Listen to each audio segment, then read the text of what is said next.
Chapter 660. However, this token was very strange. It was filled with dark chi. Don't ask what this token is. Take it, Muyuda said. If you lose it, I'll kill you. What? What token is this? Xiao Yuan was stunned. He felt that the dark chi emitted from this token was bone-piercing and cold. Don't ask. Nian Chang'e waved his hand and said, just take it and leave. Muyi Fenghua and Xiao Yuan were very obedient and left immediately. However, they were still a little confused. They felt that happiness came too suddenly. After they left, Nian Chang'e stared at Muyuda and asked, did you really give that thing away? I've lived for so long, but I don't have a disciple. Now that I think about it, I should take one. Muyuda sighed. Maybe my position as the Lord of the Four Nethers will be his in the future. Sigh. Lord of the Four Nethers. Nian Chang'e sighed. The supreme existence that once shocked the six realms had now fallen to this point. He didn't even dare to take a disciple openly. Hold a ceremony for them tomorrow. The day after tomorrow, they will depart from the river of forgetfulness to the eternal city. Jiang Qin said. He didn't care about the token that Muyuda had given away. However, Nian Chang'e's memory was intact. He knew very well what that token represented. It represented a world. It represented the Lord of the Four Nethers. Now, 5 of the 6 realms were in big trouble. Only the godly realm was still intact. However, the 5 realms weren't gone. They had always existed.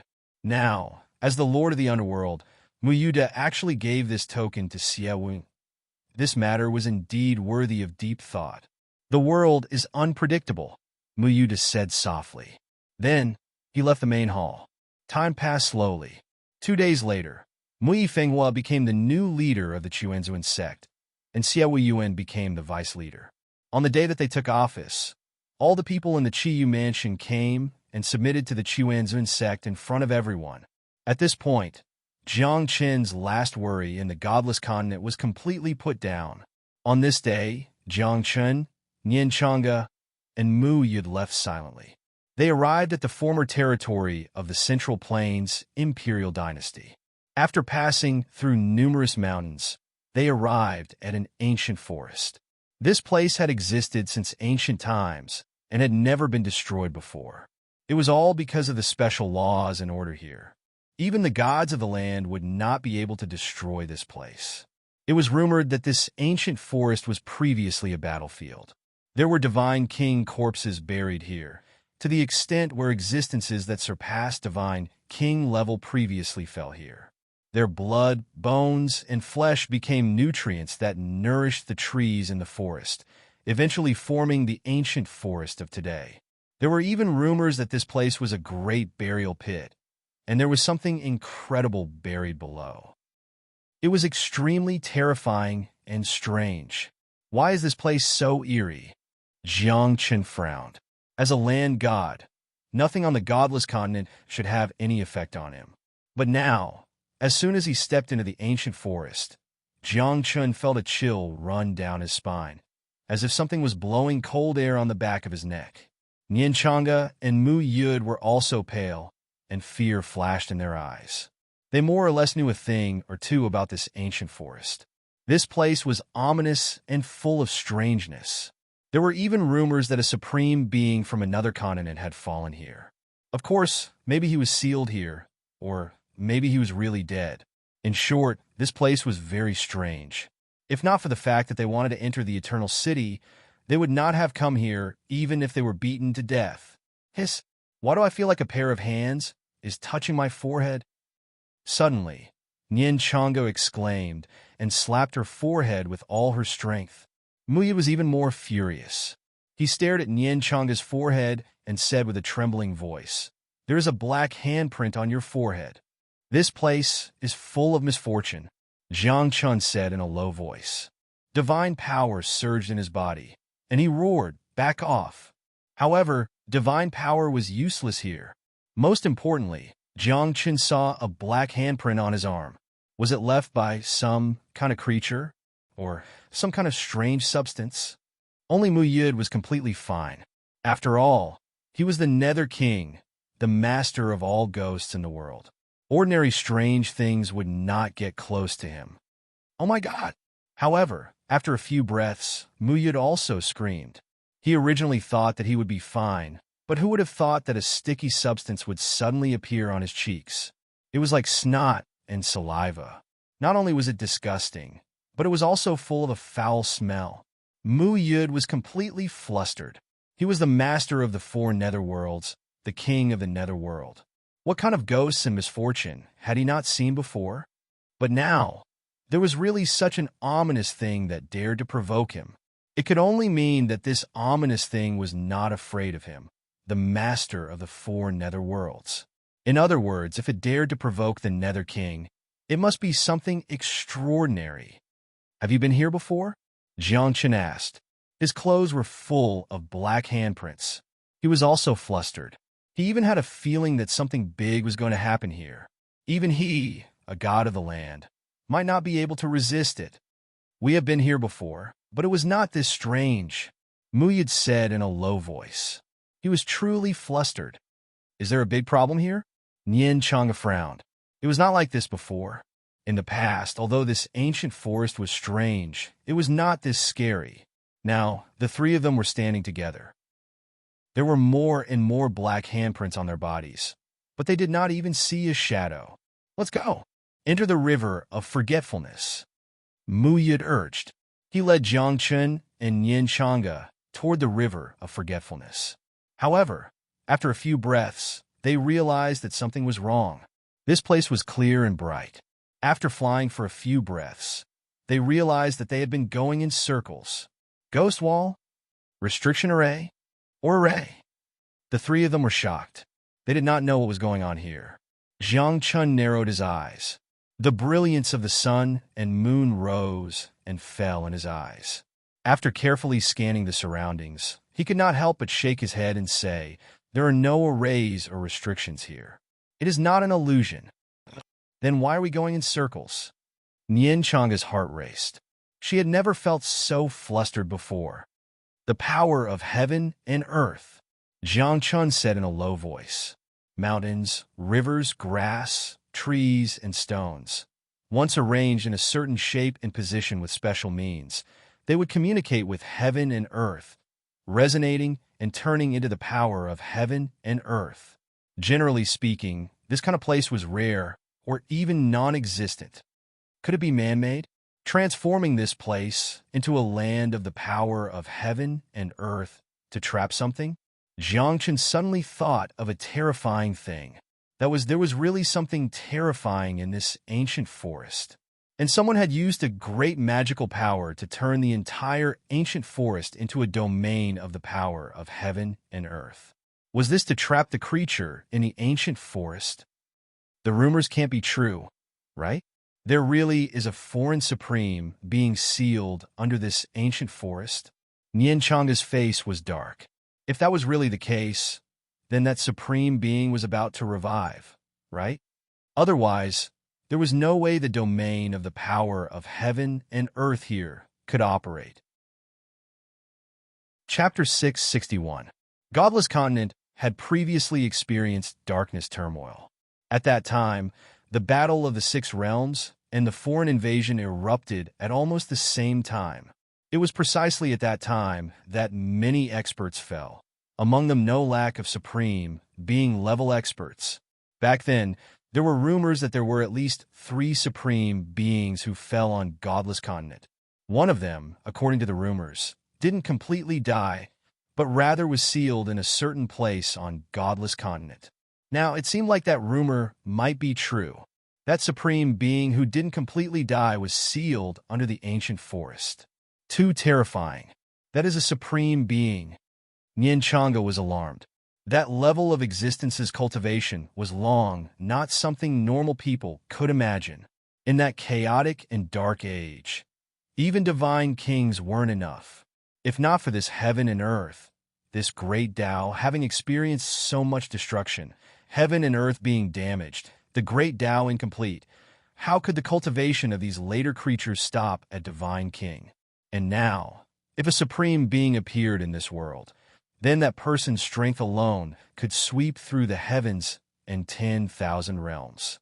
It might not necessarily be a supreme being sealed under this ancient forest. It might also be something else. Muyuda frowned. Back then, the darkness turmoil was precisely started by Muyuda. He knew some details and also knew some secrets. According to what he knew back then, there was indeed a supreme being from the other side who entered Godless Continent. But it seemed like he really was completely dead. However, if that supreme being from the other side really was completely dead, then what was under this ancient forest? Holy shit, what is this? Suddenly, Nien Changa cried out strangely, only to see that there was actually a bright red lipstick mark between his brows. Upon closer inspection, that lipstick mark looked like it was dyed in blood, so sinister that it made one's hair stand on end. I feel like something is hanging on my back. There is even someone breathing in front of me. Nien Changa's expression was extremely ugly, reaching out a fist, but he didn't touch anything at all. Jiang Chun was also frightened. What kind of place was this exactly? Was there really such a strange thing here? But why couldn't he see it, nor could he touch it? Could it be that it was something formless? But if it was formless, why would there be black handprints left on their bodies? Chi! Right when the three of them were horrified and helpless, a cluster of flames erupted from Jiang Chen's body. Upon closer inspection, it was the 3 strands of primal chaos Chi. The chaotic energy burned, its color was green, and ripples spread out. In an instant, Jiang Chun heard an ear-piercing scream coming from close to his ears. It was like the howling of 100 ghosts. No! It was even more terrifying and ear-piercing than the howls of 100 ghosts. It was as if this voice did not exist in this world. At the same time, Jiang Chun saw a wisp of chaos chi flying forward as if it was guiding the way. At this point, Jiang Chun and the others had no other choice but to chase after that strand of primal chaos chi. Half an incense stick's time later, the 3 strands of chaos chi on Jiang Chen's body disappeared, returning to his soul. In front of them was no longer an ancient forest, but a huge river. At the end of the river was a vast and boundless void. It was unknown where one came from. The river flowed out of the void and flowed around the ancient forest before flowing back into the void. This is the river of forgetfulness. Muyud was so excited that his body turned cold. He thought that they would not be able to walk out of the ancient forest. Your 3 strands of primal chaos chi are quite useful, Nien Changa muttered. However, when they thought of what had happened before, they were all terrified. It was too eerie. You know what to do next, right? Hurry up. Leave this place, Jiang Chun said in a low voice. When the 3 strands of primal chaos chi floated out of their bodies, Jiang Chen's hair stood on end as if something was staring at them. To be more precise, it was not staring at Jiang Chun, but at the 3 strands of primal chaos chi. Jiang Chun was sure that there were living creatures in the ancient forest. It was just that they could not see them. Perhaps that living creature was related to primal chaos. Follow me, Muyud said softly. Then, the 3 of them jumped into the river of forgetfulness. They swam all the way down. After 3 incense sticks' time, the 3 of them arrived at the bottom of the river of forgetfulness. The bottom of the river of forgetfulness was empty. There was no water flowing here. It was like a small world. It was dark, cold, and silent. In the center of the bottom, there was an ancient bronze door. It was covered with wax and the flesh of all kinds of living creatures. There was even human skin. This was using the flesh and blood of all living beings to seal this door. Behind this door is the road to the eternal fortress, Muyud said with a serious expression. He looked at Jiang Chun and said seriously, "Do you really want to go? This bronze door has not been opened for many generations." "What will happen if it is opened?" Jiang Chun asked. "Nothing will happen. However, according to the rules of the eternal fortress, people who are not summoned are not allowed to enter the eternal fortress. Therefore, this passage was sealed." Muyud explained. "The rules of the eternal fortress are very strict." "Rules are dead," Jiang Chun said. "Since we have come this far, we must go to the eternal fortress. It's time for me to get my things back." Since you have decided, let's go, Muyid said. Then, Muyid came to the front of the bronze door. He kowtowed 3 times, made 6 hand seals, and used 9 talismans as if he was offering a sacrifice. After a dozen breaths, the flesh on the bronze door fell off. The door opened slowly, and a gap appeared. Buzz! The moment the gap appeared, a vibration came from behind the door. After that, an ancient, desolate, and boundlessly dignified aura effused out from it. Let's go, Muyid said softly. He led Jiangchun and Nianchanga into the gap. Well, what kind of path is this? After entering the bronze door, Jiangchun was dumbfounded. Looking around, the path in front of him was a little strange. Upon closer inspection, there were corpses and skeletons everywhere. There were also the remains of stars and even broken divine weapons. A path forged with blood, weapons, the sun, the moon, and the stars, unbroken and indestructible through the ages. Nianchanga said, however, this path was once broken, but it was later repaired by someone. How could this path be broken? Didn't they say that it would be unbroken for thousands of years? Jiangchun was stunned. Could it be that there had been a great battle here? In that case, what kind of great battle was it that could actually break this path? You broke it, and you repaired it. Muyid's face darkened. Thinking back to what had happened in the past, Muyid was not very nice to Jiangchun. This was because when Muyid started the Dark Chaos, Jiangchun had participated in one of his lives. At that time, if Jiangchun had not been too powerful in his previous life, Muyid would have led the underworld and unified the heavenly realm. Now that he thought about it, the two of them were enemies, but they got along very well. Muyid was even helping Jiangchun. Sigh, what kind of world is this? I've been helping an enemy return, Muyid thought to himself. Glancing at Jiangchun out of the corner of his eye, Muyid said with a sigh, that was your strongest life.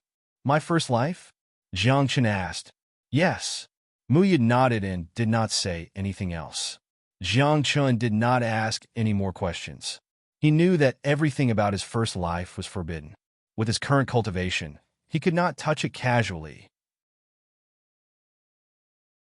Chapter 662. In the past, there had been a few chaotic battles that affected a wide area. They had almost covered the 6 realms, and even the 10,000 realms. In those chaotic battles, the battle at Eternal City was the most intense. Even supreme beings from other realms had descended and fought fiercely on this eternal road. That was Jiangchun's first life. It was also Jiangchun's most glorious and prosperous life. However, it was also that life that caused Jiangchun to fall into the cycle of reincarnation for various reasons. He was reincarnated continuously as if he was cursed. It was the same for every life. Now, Jiangchun had reincarnated 9 times. This was his 10th life. No one knew why Jiangchun kept reincarnating. Even if he became the most powerful person in the world in a certain life, there would be various reasons that led to his death and reincarnation. This was a mystery. Perhaps Jiangchun was the only one who knew. Perhaps other people knew as well. Many things happened in the past.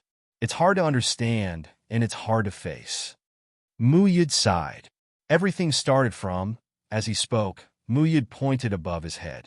Jiangchun looked up at the sky and asked softly, it started from the realm of gods? Heh, the realm of gods? Muyid curled his lips in disdain. After all, he used to be the lord of the netherworld. The realm of gods and the netherworld were worlds of the same level. As the lord of the netherworld, how could Muyid care about the realm of gods? That's... Jiangchun frowned. He thought to himself, isn't the realm of gods in the sky above us? However, Jiangchun's expression suddenly changed. He stared at Muyid. He also pointed above his head and asked, above us? Yes, that's the biggest source of chaos in the world, Muyid said in a low voice. However, he didn't mention where it was. Jiangchun had guessed it, but he didn't dare to say it out loud. He knew very well that that place only existed in legends. It might not actually exist. However, if it really existed, then that place was a forbidden area. It was also a forbidden area. He couldn't mention it. Not a single word can be mentioned. Many godly kings have fallen on this path of indestructibility, Nian Changda said. She stepped on the path of indestructibility, her thoughts melancholy. Once upon a time, when the six realms were at their peak, everyone wanted to dominate the six realms and become the leader of the six realms. But who would have thought that in some unknown world, there would actually be such a group of incomparably terrifying creatures? With the power of a single clan, they swept through the six realms. We are all frogs at the bottom of the well. Muyid smiled bitterly. This world is not as simple as we think. The myriad worlds in the universe, how vast were they? There were places that no living beings had ever stepped foot into, and there were also regions that even god-kings didn't dare to enter, and there were even places that were eternally suffused with primal chaos. Those places might just be small worlds, or they might be complete great worlds. Just like the other side, from the past until now, no one knew where the other side was, or what kind of place the other side was in.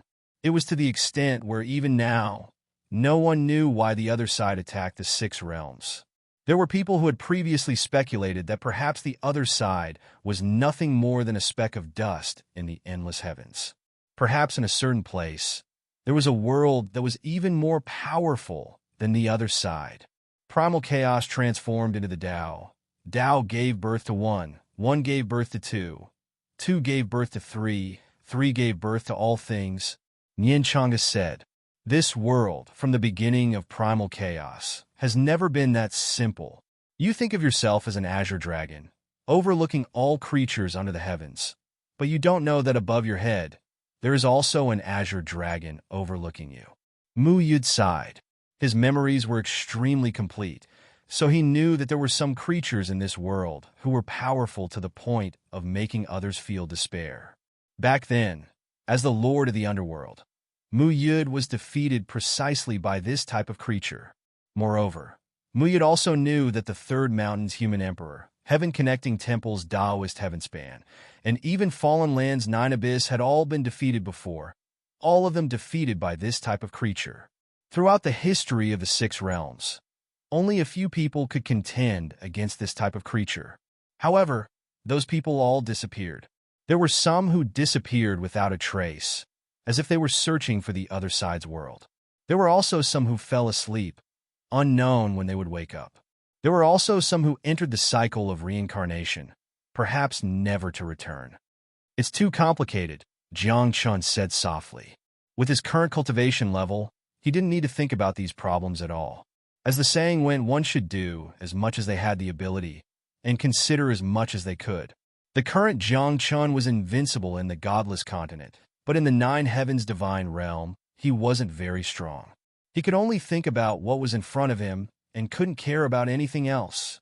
"We're almost there." As he spoke, Muyid opened his mouth and looked into the distance. At the end of the indestructible road, there were huge stars rotating.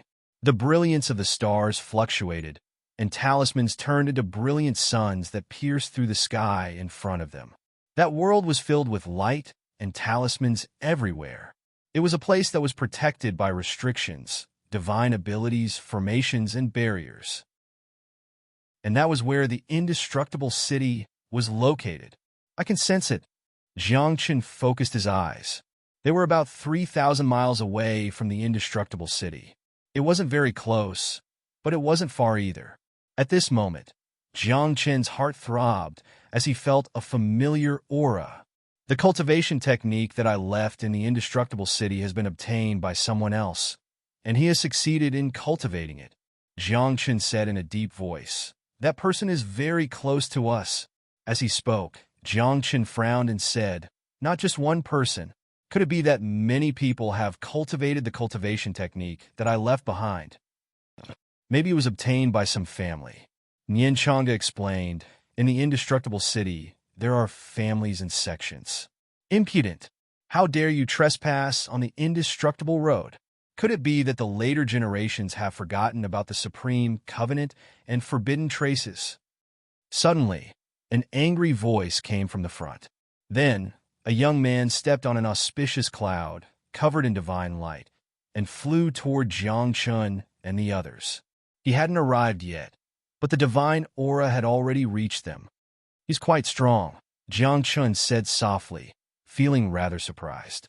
This was because he could feel that this young man wasn't very old, and he wasn't even an adult yet. At such a young age, he had already cultivated to the true God realm.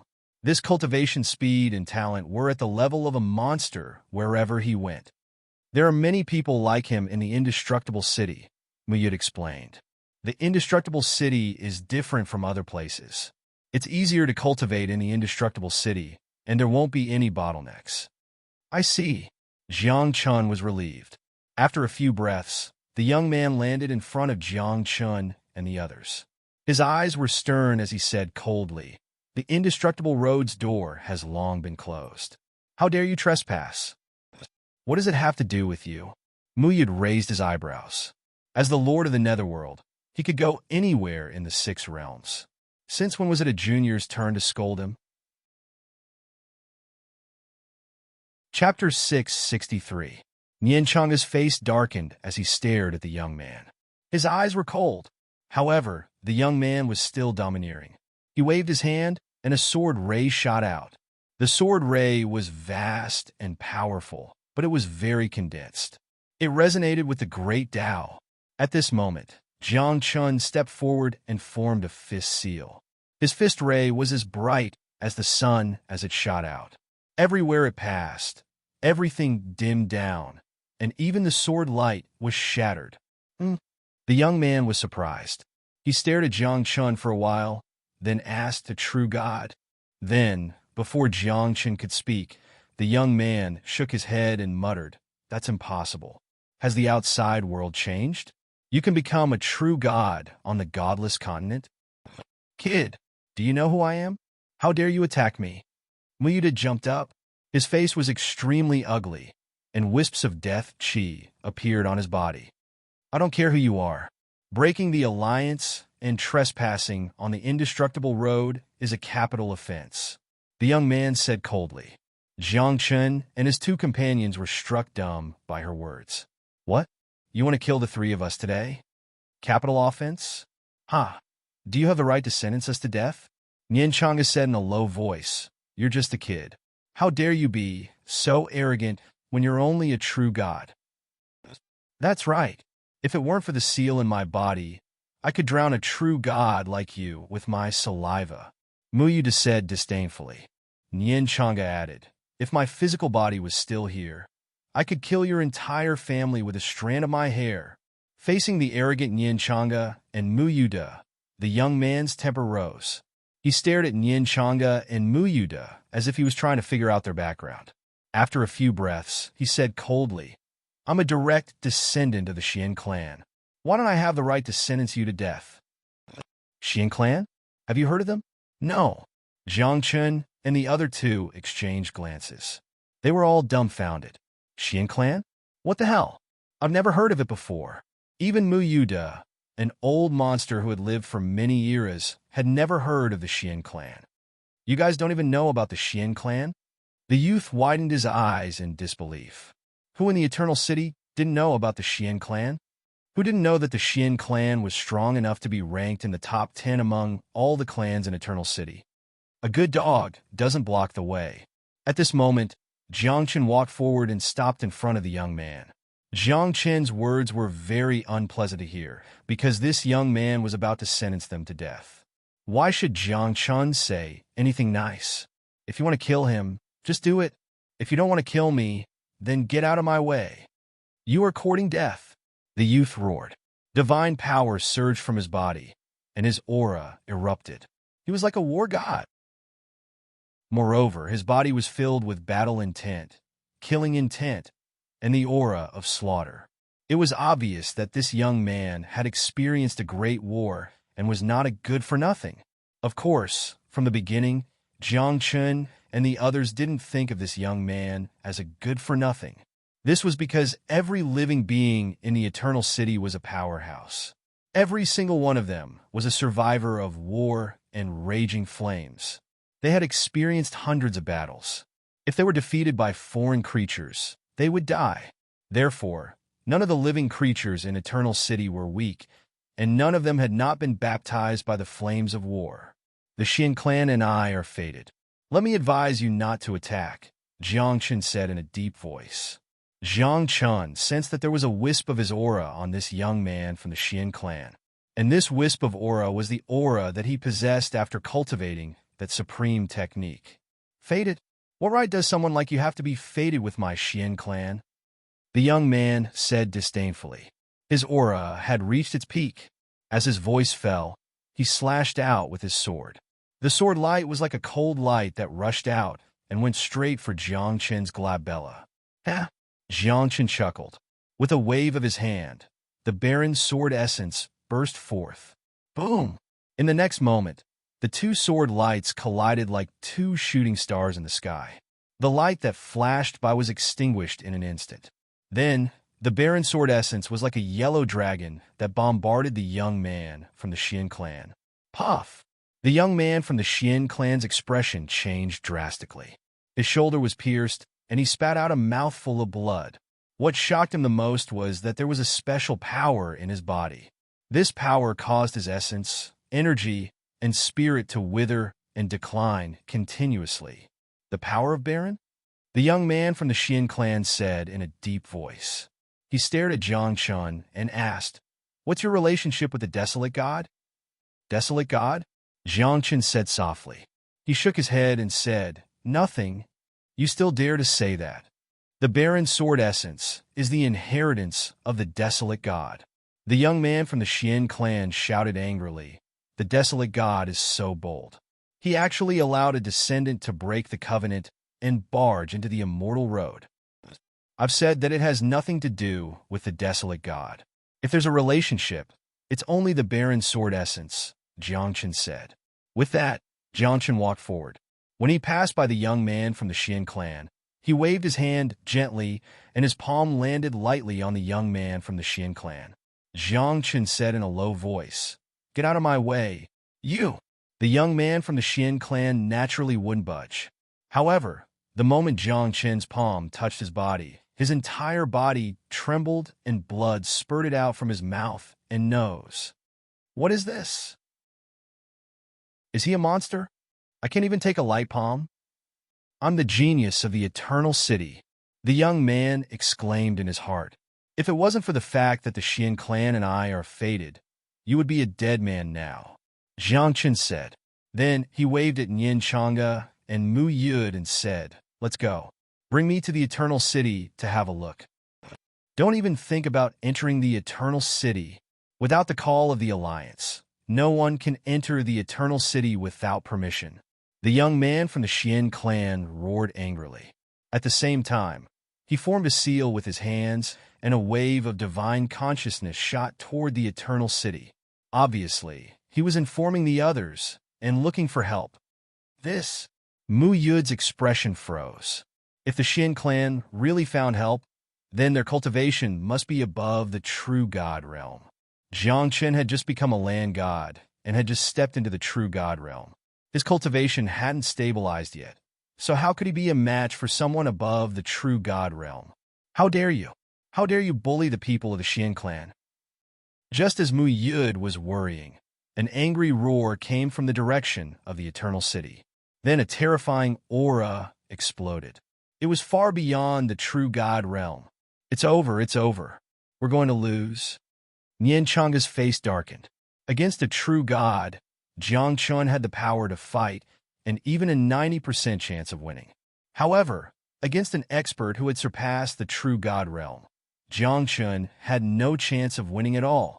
However, Jiang Chen was very calm. He waved at Nian Chang'e and Mu Yud and said, "Don't worry. He's just a lower heavenly god."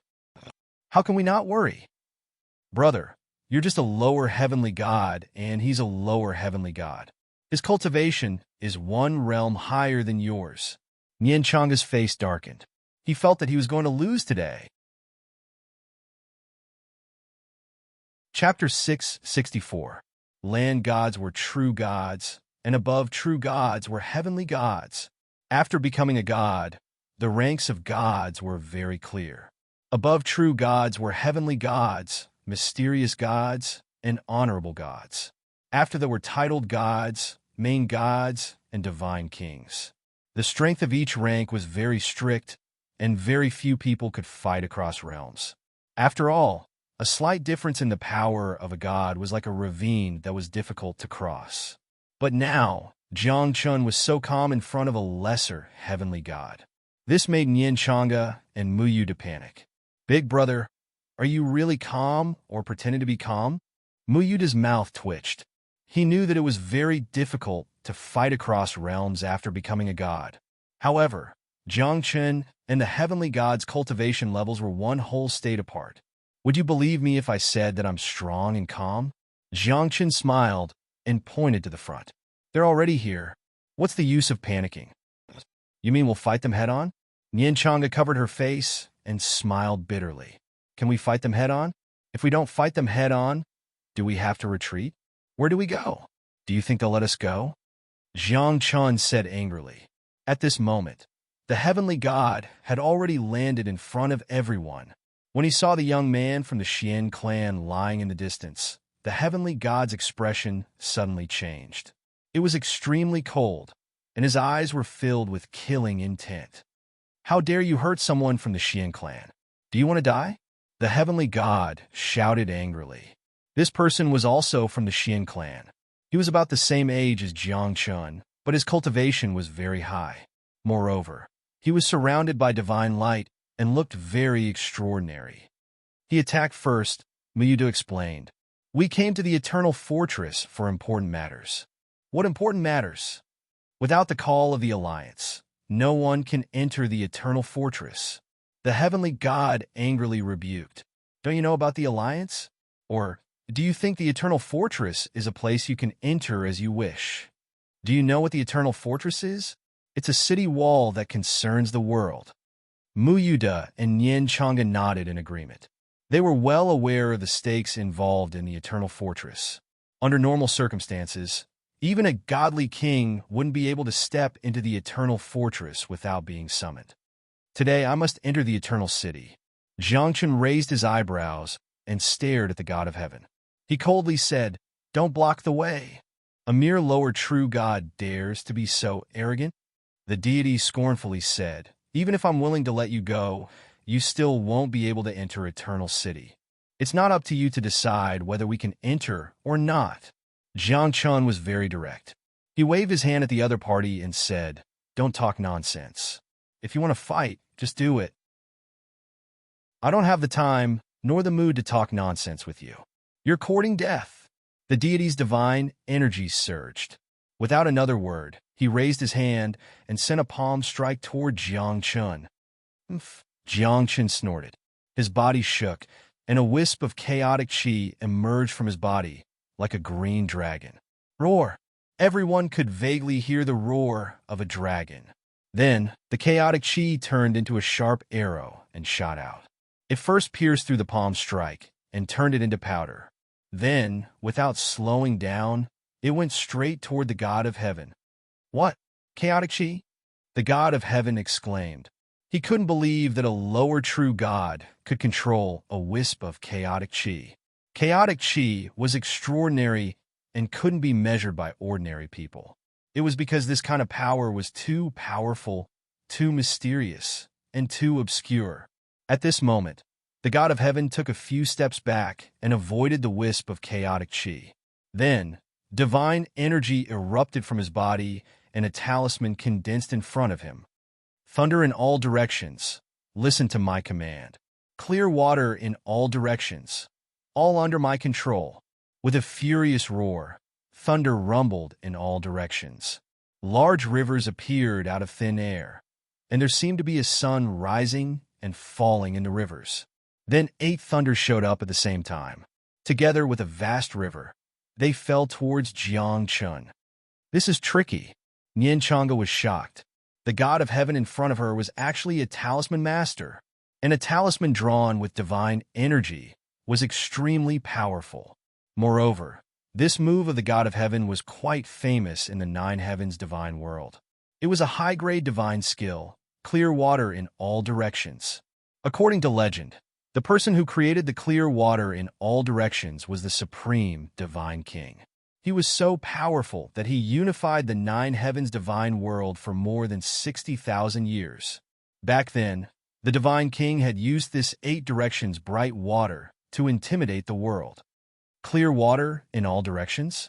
This thing has long been outdated, Jiang Qin said. With a raise of his hand, a talisman appeared. At the same time, 16 thunderbolts erupted around him, and rivers with suns, moons, and stars appeared. In the future, there was a monster who changed the clear water in all directions. Now in the nine heavens divine world, there is no clear water in all directions. Everyone is cultivating the 16 suns, moons, and stars, Jiang Qin said. Boom! When his voice fell, the thunderbolts collided in the sky, and the rivers rolled up. With a series of explosions, the 8 thunderbolts of the God of Heaven were destroyed, and the rivers were swept away. At the same time, Jiang Qin's 16 thunderbolts did not slow down. They gathered together and turned into a lightning dragon. On the lightning dragon, the rivers were boiling, and the suns, moons, and stars were floating. It was like a real dragon made of stars. Bang! The next moment, with a muffled sound, the God of Heaven was sent flying by the lightning dragon. Along the way, blood was spilled. The divine light on the God of Heaven's body was scattered, and even his aura was weakened. He was seriously injured. How is this possible? It can't be, right? A lower true God? A powerful lower divine God. He lost a realm to suppress his opponent. At this moment, everyone, including Yin Chang'e, was shocked. This was an entire major realm collapse. With your combat strength, I'm afraid you can even defeat a medium divine God? Mu Yid said. This, Jiang Qin frowned. He did not know how strong his combat strength was now. He only knew that ever since he had 3 more streams of chaotic chi in his body, his combat strength had become extraordinary. However, Jiang Qin had a rough estimate of his combat strength. A lower divine god was his limit. If a medium heavenly god had come, there wouldn't have been any need to fight, and Jiang Qin would have just admitted defeat directly. How dare you? How dare you mess around on the immortal path? Suddenly, another angry voice came from afar. Then, a medium divine god's aura exploded. You jinx! Jiang Qin glared at Mu Yid, then shrugged helplessly and said, I can't fight this one. I can't beat him. Run? Mu Yid had no integrity. He turned around and tried to escape. However, the medium divine god was extremely fast. Before they could react, he stood in front of Jiang Qin and the other 2. The Xian tribe? This middle heavenly god narrowed his eyes and looked at the 2 heavily injured members of the Xian clan. A hint of anger actually appeared at the corners of his mouth. Descendant of the desolate god. The desolate tribe. The 2 Xian tribe members were shocked, and their expressions changed again and again. From the looks of it, there seemed to be some enmity between the Xian tribe and the desolate tribe. Chapter 665. At this moment, the mid-heavenly god ignored Jiang Qin and company. Instead, his gaze landed on the 2 from the Xian race. With a mocking look on his face, he walked over to the lower heavenly god from the Xian race and mocked. Who injured you? Don't tell me it was him? As he spoke, the Xian race member pointed at Jiang Qin and said, Is he too strong? Or are you Xian race members too weak? How dare you? How dare you insult the name of the Xian race? The lower heavenly god from the Xian race rebuked angrily, but his eyes flashed with fear. This was because the relationship between the Xian race and the desolate race was like fire and water. The 2 races often fought in the Eternal Fortress, and there were even casualties. Now, these 2 injured Xian race members had encountered a mid-heavenly god from the desolate race who was in peak condition. How could they not panic? The 2 of you stay here first. The mid-heavenly god from the desolate race spoke softly. Then he turned around and his eyes gradually turned cold. He stared at Jiang Qin and company and said coldly, Trespassing on the immortal road is a capital offense. Do you know that? Roads are meant to be walked on. Since the immortal road exists, why can't we walk on it? Jiang Qin raised his eyebrows. This is the rule. It's the previous agreement. The mid-heavenly god from the desolate race said, since the three of us have already left, then are you going to sentence us to death? Jiangchen clenched his fists. Once the mid-heavenly god made a move, he would react immediately. Of course it's a capital offense. The mid-heavenly god from the desolate race nodded emotionlessly, as if he was carrying out an order. Then, he slowly walked towards Jiangchen. His aura gradually increased, and divine light filled the air. He was like an immortal. Before he could even get close, that terrifying pressure had already erupted. It was like a landslide or a tsunami, causing Jiangchen's entire body to tremble. Nianchanga and Mu Yud were bleeding from their mouths and noses. Clearly, they could not withstand the pressure of a mid-heavenly god. Kill yourselves, the mid-heavenly god said. Give yourselves a dignified death. Kill yourselves? Heh, there's no such word as suicide in my dictionary, Jiangchen said coldly. He could tell that this middle heavenly deity, who had just arrived, was also unwilling to let them go. Since that's the case, let's do it. Even if he couldn't win, he had to fight.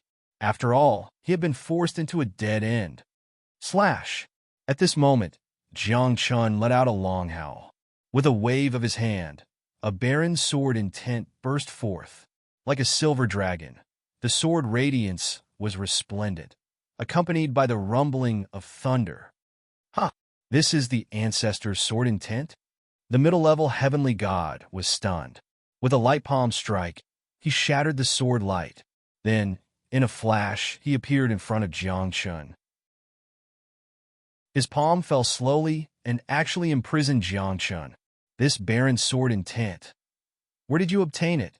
A mid-heavenly deity asked. Godless continent, desolation god's dojo. Jiangchen said straightforwardly. Why? You recognize this barren sword intent? This is the inheritance of our desolate race's ancestor. How can I not recognize it? The mid-heavenly deity frowned. How could the ancestor's inheritance be lost outside? A few seconds later, the mid-heavenly deity suddenly reacted. With a look of relief, he said, Oh, I know.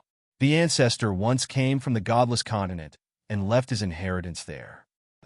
Then now that you have obtained the barren sword intent, you can be considered a member of our desolate race. Upon saying this, the mid-heavenly deity released the shackles on Jiangchen's body. He patted Jiangchen on the shoulder and said with a smile, If that's the case, then it's fine. Jiangchen was dumbfounded. He asked in a daze, Aren't you going to sentence us to death? That's only for outsiders. The mid-heavenly deity said with a smile, Don't worry. Even if you have committed a capital offense, our desolate race will protect you. After all, our desolate race is known to protect our own. What the F***? How can they speak so openly about being protective? Mu Yud muttered. He could not imagine how protective the desolate race was of their own people. Even Yin Changa was dumbfounded. They thought that they were going to die here today. They never expected that because of Jiangchen's barren sword intent. Let's go. I'll bring you to the eternal fortress. Let's go to our desolate race's palace. The mid-heavenly deity said, as if he was very familiar with them. Is it all right? Jiangchen was a little hesitant. If they were brought into the eternal fortress, wouldn't the others have any thoughts? Don't worry. Our desolate race has a very high status in the eternal fortress. We don't want some family clans to do sneaky things and be ridiculed by others. The mid-heavenly deity said. In other words, he was referring to the Xian race. As he spoke, the mid-heavenly deity led Jiangchen and company in the direction of the eternal fortress. When they passed by the two people from the Xian race, the desolate race, mid-heavenly deity did not hold back. He went up and kicked them twice. He even threatened, What's the matter? Not happy. Not happy. Come to the desolate race to find me. My name is Huang Xiaoyou. This name. How despicable. Good name. It's very compatible with your temperament and what you just did. Jiangchen and company had strange expressions. They secretly thought that Huang Xiaoyou was really something. With just a few kicks, he had kicked the Xian race in the face. Would the Xian race let it go? Huang Xiaoyou, you're courting death. Sooner or later, I'll kill you with my own hands. The two people from the Xian race roared angrily. Being kicked in the face by Huang Xiaoyou was not a good feeling. I'm the chief disciple of the Desolate Race's 6th Division. I'm also an outstanding talent of the young commander barracks outside the Eternal Fortress. What can your Xian race do to me? In terms of killing enemies, the two of you combined can't compare to me. In terms of status, the two of you combined can't compare to me. In terms of strength, the two of you combined can't beat me. So, what do you want to do to me? Do you believe that I won't kill you now? At most, I'll be reprimanded when I return. Huang Xiaoyou was very arrogant. He looked at them with disdain, and killing intent appeared on his body. It was obvious that he really wanted to kill them. At this moment, the two people from the Xian race fell silent. They were really afraid of Huang Xiaoyou. After all, Huang Xiaoyou was famous for his ferocity in the Eternal Fortress. Not only was his skin thick and ferocious, but he was also extremely ferocious. If there was anything wrong, he would directly attack. He never talked nonsense. The people from the Xian race are really cowards. Huang Xiaoyou curled his lips and continued to lead Jiang Chun and company forward. He muttered, "What a bunch of cowards. They always hide in the back when fighting, but when it's time to reward them, they come out and boast." Brother Xiaoyou, I see that you have a lot of opinions about the Xian race. Mu Yud said, "Is the Xian race's reputation in the Eternal Fortress bad?" When he said this, Huang Xiaoyou's expression became strange. After a moment of silence, he stammered, "In any case, it's worse than the Desolate Race's reputation. This, from what you've said, the Desolate Race and the Xian race probably don't have good reputations, right? They should be on par. Same to you." Jiang Chun and company thought to themselves. They felt that the Desolate Race was a huge trap. Chapter 666. Jiang Chun and company could tell that the Desolate Race and Xian race were not on good terms. But now, Jiang Chun felt that the Desolate Race and Xian race were on par with each other. If not, why would Huang Xiaoyou have such a strange expression when he mentioned the Desolate Race? "Open the door. I'm Huang Xiaoyou of the Desolate Race." At this moment, Huang Xiaoyou led Jiang Chun and company to a city wall. Looking at it, the city wall shimmered with starlight. It was 10,000 meters tall and seemed to be on par with the sky. On the city wall, there were marks of swords and sabers, as well as spell marks, as well as the sun, moon, and stars. This was a city that had experienced the passage of time, a city that had weathered the flames of war. This city wall seems to be blocking the entrance to a world. Jiang Chun looked at the two sides of the city wall, but he could not see the end. Looking up, the city wall towered into the clouds and was almost on par with the sun in the sky. The space here is special. The Eternal City's city wall has indeed isolated this space.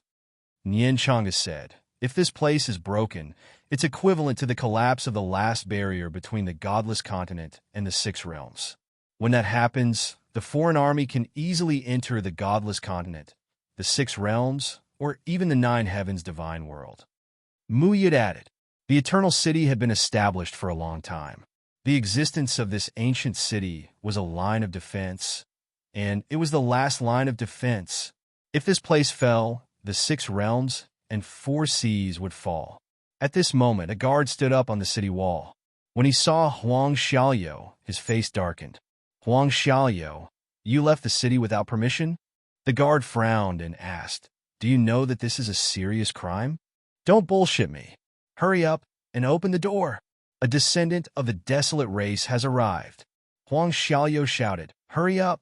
Don't make me angry. You, don't mess around." The guard said in a deep voice, "You can come in, but these 3 people have to be checked before they can enter. You dare not let the people I brought in?" Huang Xiaoyou raised his eyebrows and flew to the city wall. Following that, there were sounds of fighting. After a few seconds, Huang Xiaoyou returned. His aura was fluctuating. It was obvious that he had been in a fight. At the same time, on the seamless city wall, a door slowly opened, and a prehistoric aura rushed out. He really doesn't know what's good for him. I was talking to him nicely, but he forced me to make a move, Huang Xiaoyu muttered.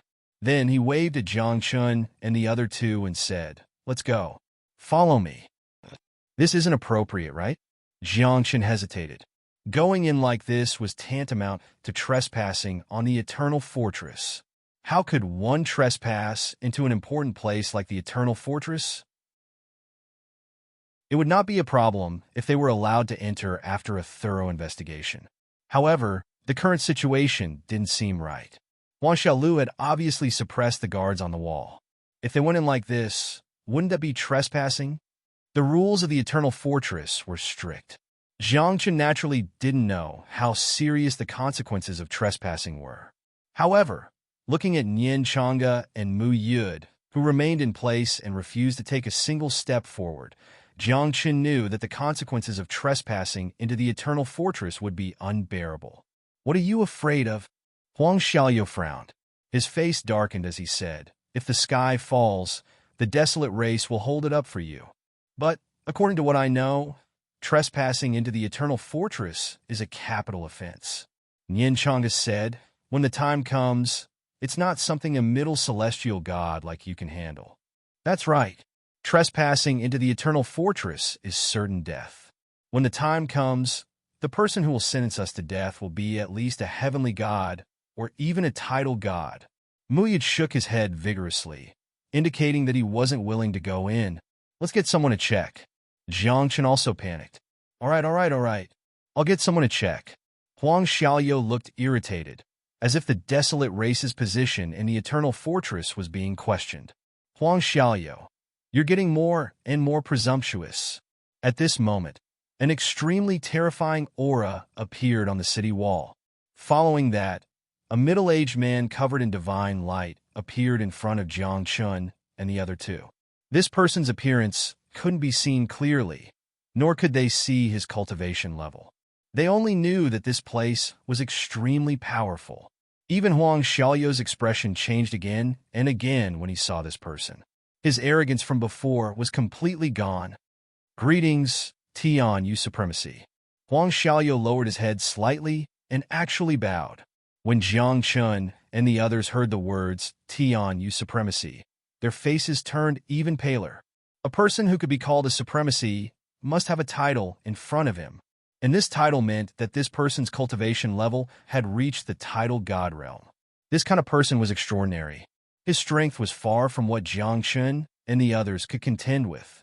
Moreover, ordinary cultivators rarely stepped into the tidal god realm after reaching the tidal god realm. Instead, they directly jumped to the king god realm. This was because the tidal god realm was very special. Ordinary people couldn't step into it at all, but anyone who stepped into it would have a combat power that wasn't weaker than a king god. "What's up with these three people? Did they come in from the Immortal Road?" Tian Yu Supremacy said softly. His voice was very calm, but it gave people a sense of supreme majesty. Jiang Chen's consciousness was very sharp. At this moment, his body tensed up as he felt the murderous intent in Tian Yu Supremacy's words. Those who trespassed on the Immortal Road would die. This was the rule. Tian Yu Supremacy. This person is a descendant of the Desolate clan. He is the inheritor of the Desolate god. Huang Xiaoyu hurriedly explained. These two people came with him. I think there shouldn't be a problem. Since they are the inheritors of the Desolate god, then the matter of trespassing on the Immortal Road can be ignored, Tian Yu Supremacy said. Obviously, he was afraid of the Desolate god and wanted to give the Desolate god face. However, the matter of interrogation is indispensable, Tian Yu Supremacy said. If these three people's identities are not legitimate and their origins are unknown, then don't blame me for being merciless.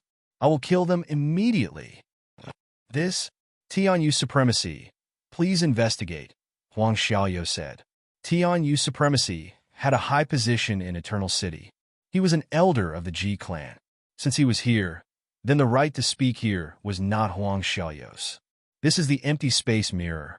The three of you come forward one by one. This mirror will reflect your identity and thoughts.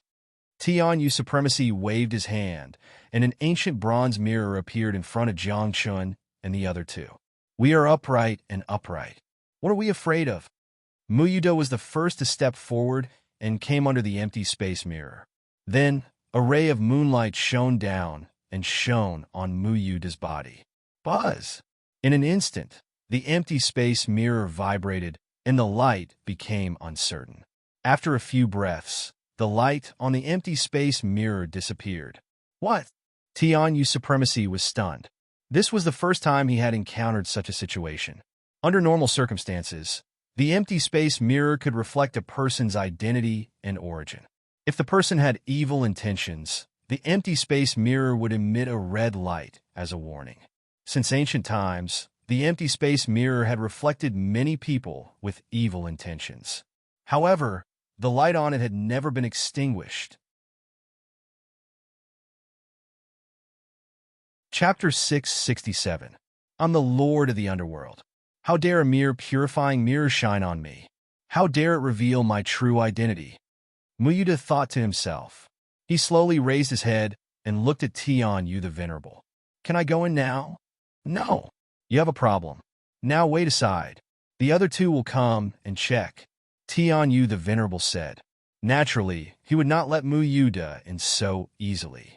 Muyuda had no objection. After all, Tian Yu the Venerable's cultivation was higher than his. Let me do it. Nianchanga stepped forward and came under the purifying mirror. However, as soon as the purifying mirror shone, a blurry figure appeared from the mirror. This seems to be Taoist heavenly reach. Zhangchen saw clearly that the blurry voice belonged to Nian Changa's master, Taoist heavenly reach. Disperse! At this moment, the blurry figure shouted. Then, the light on the purifying mirror disappeared, and everything returned to normal. What's going on? Someone is hiding your aura for you. Tian Yu the Venerable was shocked. The person who could hide someone's aura under the purifying mirror must have a terrifying cultivation. This may be a wisp of aura that my master left on me. He's afraid that something will happen to me. Nianchang explained, Master has always been like this. He's afraid that I'll get hurt outside. Both of you wait here, Tian Yu the Venerable said in a low voice. He did not dare to let Nianchanga in easily. Then, he looked at Jiang Chun and thought to himself, this young man should be fine, right? After all, Huang Xiaoyou had said that he was the inheritor of the desolate god. There should be no problem. You come here. Tian Yu the Venerable pointed at Jiang Chun. Oh! Jiang Chun was very obedient and came under the purifying mirror. However, in the next moment, the void purification mirror's radiance flickered. In merely an instant, the entire void purification mirror shattered. It shattered without any warning. I broke it? Jiang Chen's face darkened.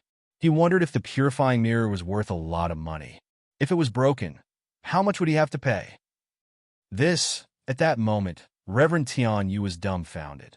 The previous two were already abnormal, but this seemingly normal one was actually the most abnormal one. The mirror had only just shone, and it had already shattered? Wild summer flow. Didn't you say that he was the inheritor of the origami? Why did the purifying mirror shatter because of him? Tian Yu Venerable asked in a deep voice. Without waiting for Huang Xiaoyou to respond, Jiang Chen hurriedly said, Don't talk nonsense. I didn't break the mirror. Are you trying to blackmail me? I said, You're focusing on the wrong issue. Nianchanga poked Jiang Chen's shoulder, wiped the cold sweat on her forehead, and said, It's not a matter of how much money you have to pay, nor is it a matter of whether the other party blackmailed you. I left all my belongings in Xuanzun's sect. What if he really wants to extort me? Do you want me to pay with my head? Jiang Chun said angrily. Look at you, you miser. Muyuda pursed his lips, but subconsciously covered his clothes, as if he was afraid that Jiang Chun would borrow money from him. You said I'm a miser? Look at you now. Do I look like the kind of person who would ask you to lend me money? Jiang Chun glared at Muyuda, but his body was very honest, and he slowly walked toward Muyuda. Obviously, if he really wanted to pay for the purifying mirror, he would have to borrow it from Muyuda. Don't come over. I don't know you well. Muyuda's face was dark. and he immediately set up a barrier around him. Ahem. Reverend Tianyu's face was also very ugly. He felt that the three people in front of him had completely changed his worldview. Brother, are you guys mistaken? Is this a matter of compensation? Can't you guys be more serious? Reverend Tianyu, there might be something wrong with these three people. The purifying mirror can't reflect anything. How about we use the azure mirror? Wild Summer Flow was also a little panicked. If there was really something wrong with the three of them, then Wild Summer Flow would naturally not be able to escape punishment for bringing them here. When the time came, even the desolate race would be implicated. Yes, we can only use the azure mirror. Reverend Tianyu nodded. Then he looked at Jiang Chun and company and said, the azure mirror will reflect the heart, body, and soul. During the process, you will suffer some pain. Are you willing to accept it? What are we afraid of? Nian Changa said directly. We have no ill intentions towards the Eternal Fortress.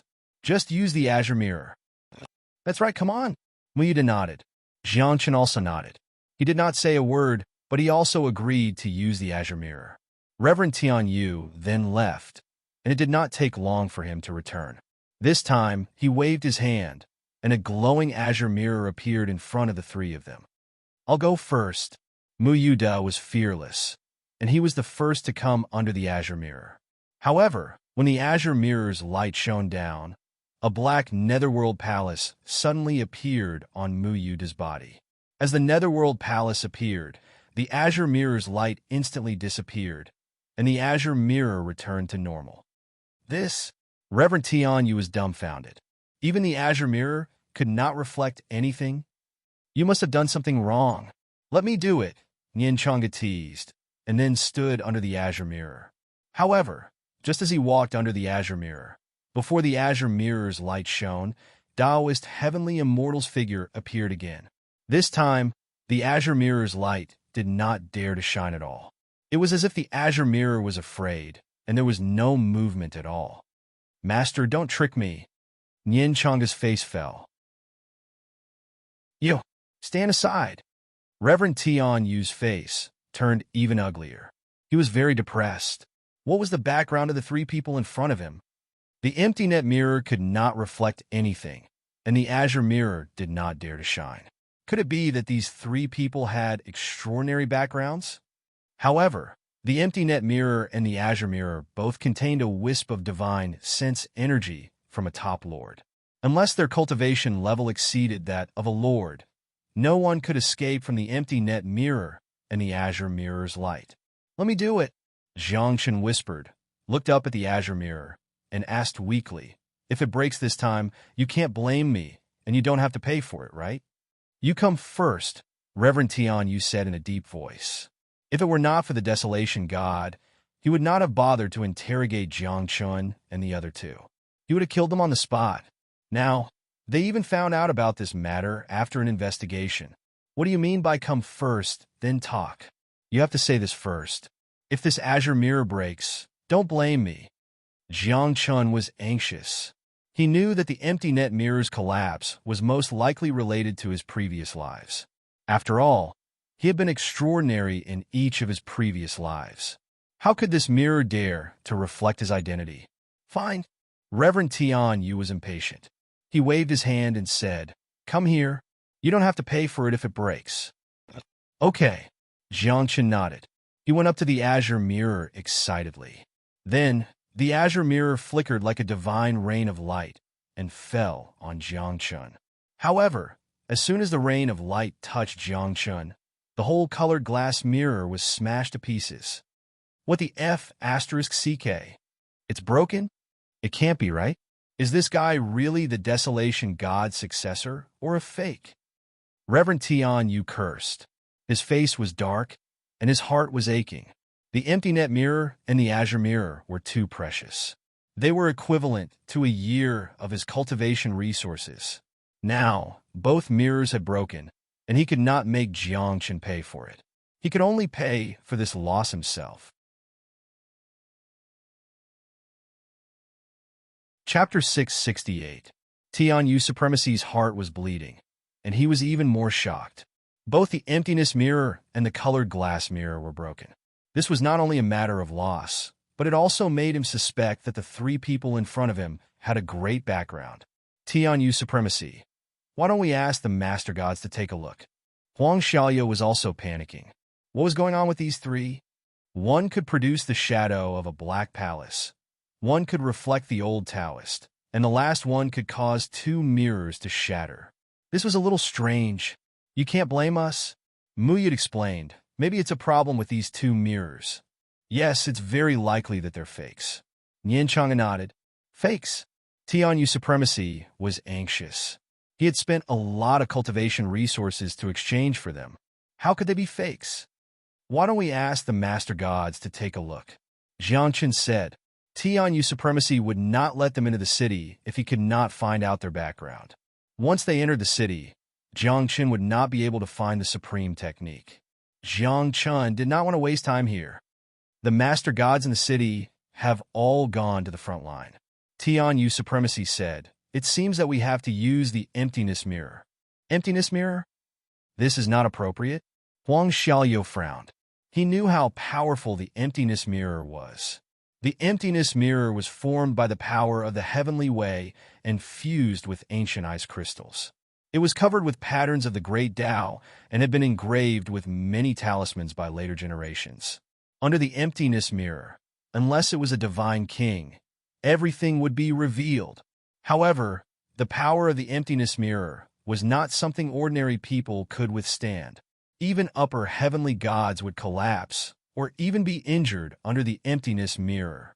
Among the three people in front of them, Jiangchen had the highest cultivation, but he was only a lower true god. The other two were demigods and above. How could they withstand the power of the emptiness mirror? I say, why don't the three of you go back and forget about trespassing in the Eternal City? Huang Xiaoyu kindly reminded them. The emptiness mirror is not something you can withstand. It's just the Empyrean mirror. What's there to be afraid of? Nianchanga raised his eyebrows. I'm not even afraid of the supreme, primal chaos mirror. I've tried the 9 serenities mirror before. What's a mere, heavenly void mirror to me? Muyuda said arrogantly. To them, although their cultivation was not high, their foundation was very solid. The power of the Empyrean mirror was very strong. But to the two of them, it was nothing. At this moment, Jiangchen was somewhat hesitant. He was not afraid of the power of the heavenly void mirror, but he knew that his identity was very complicated. If the heavenly void mirror really revealed his identity, it would cause a lot of trouble. Is there no other way? Jiangchen asked. If you want to enter the city, you have to check thoroughly, Tianyu Venerable said in a deep voice. His eyes were as bright as the sun. Gazing at Jiangchen, he said, Are you feeling guilty? What do I have to feel guilty about? Jiangchen muttered. Then you guys wait here. I'll go get the heavenly void mirror. Tianyu the Venerable said and turned to leave.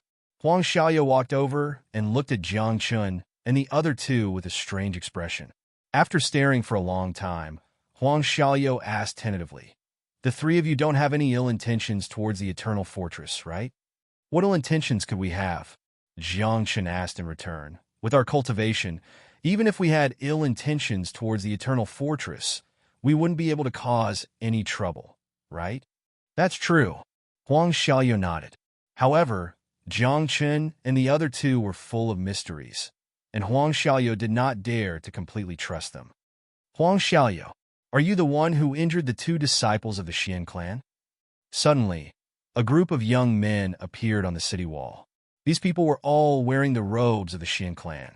Each of them was tall and straight, and their cultivation was quite high. They were all middle heaven gods, and the young man in the lead was an upper heaven god. Xin Linhan, don't slander me. Huang Xiaoyu stared at the leader of the group of young men and said coldly, I only kicked their faces a few times. I didn't even touch them. When he said this, Jiangchen and the other two looked at each other and were quite speechless. He had kicked their faces, and this was called not touching them. However, Huang Xiaoyu was telling the truth. He had indeed only kicked them a few times and did not injure the 2 disciples of the Xian clan. You kicked their faces, and you still dare to say you didn't touch them? Xian Linhan's face was ashen. Huang Xiaoyo's two kicks had not only kicked the faces of the two disciples of the Xian clan, but also the entire Xian clan. It was me who kicked his face, but it was him who injured him, Huang Xiaoyo explained. Pointing at Jiang Chun, he said, it was this low-level true God who did it. What did you say? Huang Xiaoyo, you're getting more and more shameless. What could a lesser true God possibly have to injure those two? The youths of the Xian clan were furious, feeling that their intelligence had been insulted by Huang Xiaoyo. However, things were indeed as Huang Xiaoyo said. However, Jiang Chun shook his head at this moment, saying, do you think with my cultivation I can injure those two prodigies of the Xian clan? Hey, what do you mean? Huang Xiaoyo was stunned and dumbfounded. Big brother, can you not lie through your teeth? Weren't you the one who injured those two Xian clan youths on the Immortal Road? Why are you even more shameless than me? I'm telling the truth. Huang Xiaoyo was anxious. After all, they had the advantage in numbers. If they believed that he was the one who injured them, then Huang Xiaoyo would definitely be at a disadvantage. At that time, being beaten up would be a small matter, but he might even be crippled of his cultivation. I swear on my soul that those two Xian clan youths were not injured by me. It was him. Huang Xiaoyo hurriedly swore. Who doesn't know how to swear? Jiang Chun pursed his lips and swore in front of everyone. I didn't injure those two Xian clan youths on the Immortal Road. If I lie, my soul will shatter and I won't enter the reincarnation cycle. Everyone was dumbfounded when they heard this. Ordinary people wouldn't dare to make such an oath with their soul as the root. After all, this was a matter of life and death. But now, Jiang Chun and Huang Xiaoyo had both made such an oath, but the two of them were completely fine. Then who should they believe? Who was lying? Or were both of them telling the truth? At this moment, only Huang Xiaoyo was dumbfounded. He stared at Jiang Chun, his heart filled with shock. How could Jiang Chun be completely fine? It was clearly Jiang Chun who had injured them, and now he had made a soul oath, but he wasn't affected by the backlash. This myriad transformations heavenly lamp is really useful, Jiang Chun thought to himself. When he made the oath, not only did he use the myriad transformations heavenly lamp to dissolve the karma of the oath, he also used the chaotic energy to confuse his own qi. In this way, even if Jiang Chun told 10,000 lies, nothing would happen. Bullshit. You're the one who hit him. His face was kicked by him. At this moment, the lesser celestial god that he had met on the Immortal Road rushed over. Chapter 669. The moment he arrived, he pointed at Jiang Chun and said coldly, "This kid trespassed on the Immortal Road." Cough, cough. At this moment, Jiang Chun's face turned red. Since the victim was here, he could not continue lying. However, in comparison, the Xian tribe people's faces were even redder. This was because a lower sky god had been injured by a lower true god. Wasn't this too embarrassing? You still have the cheek to say that. You're a disgrace to the Xian tribe. Beside him, a group of Xian tribe youths' faces were red. Some of them even covered their faces. They had lost all face. Ah, did you hear that? I didn't hit him. Huang Xiaoyo laughed. Then he mocked, but then again, your Xian tribe is really weak. A lower sky god was beaten up by a lower true god. Shut up, Huang Xiaoyo. Watch your words. A group of Xian tribe people shouted angrily. Some of them even stepped forward to attack. Many Xian tribe people came. They were all elites of the Immortal City. Their leader's cultivation level was even higher than Huang Xiaoyo's. However, Huang Xiaoyo's eyes did not have a trace of fear. This was because so much time had passed. The commotion on the city wall had probably been noticed by others. The desolate tribe people were probably on their way here. Previously, Huang Xiaoyo was afraid of this group of Xian tribe disciples because he was alone and weak. But now it was different. What? You still want to attack my desolate tribe disciples? Why don't you try?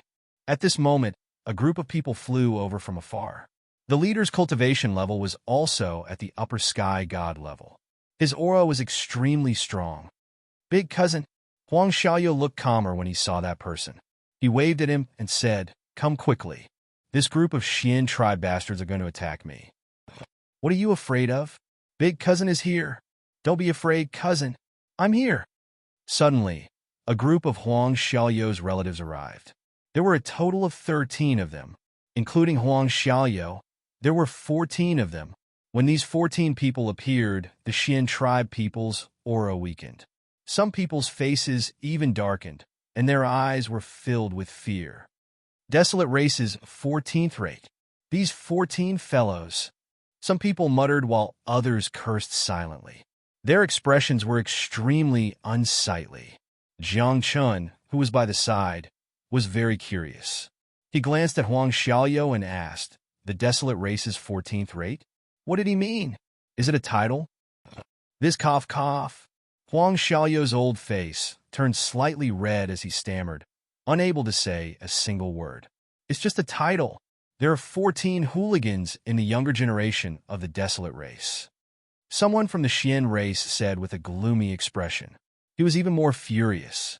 "They are notorious. Who in the entire Eternal City doesn't know of the Desolate Race's 14th rate?" Interesting, Nian Changa was surprised. She thought that the Desolate Race's 14th class was a glorious title. Who would have thought that this was the abbreviation of 14 hooligans? How good is the Xian clan?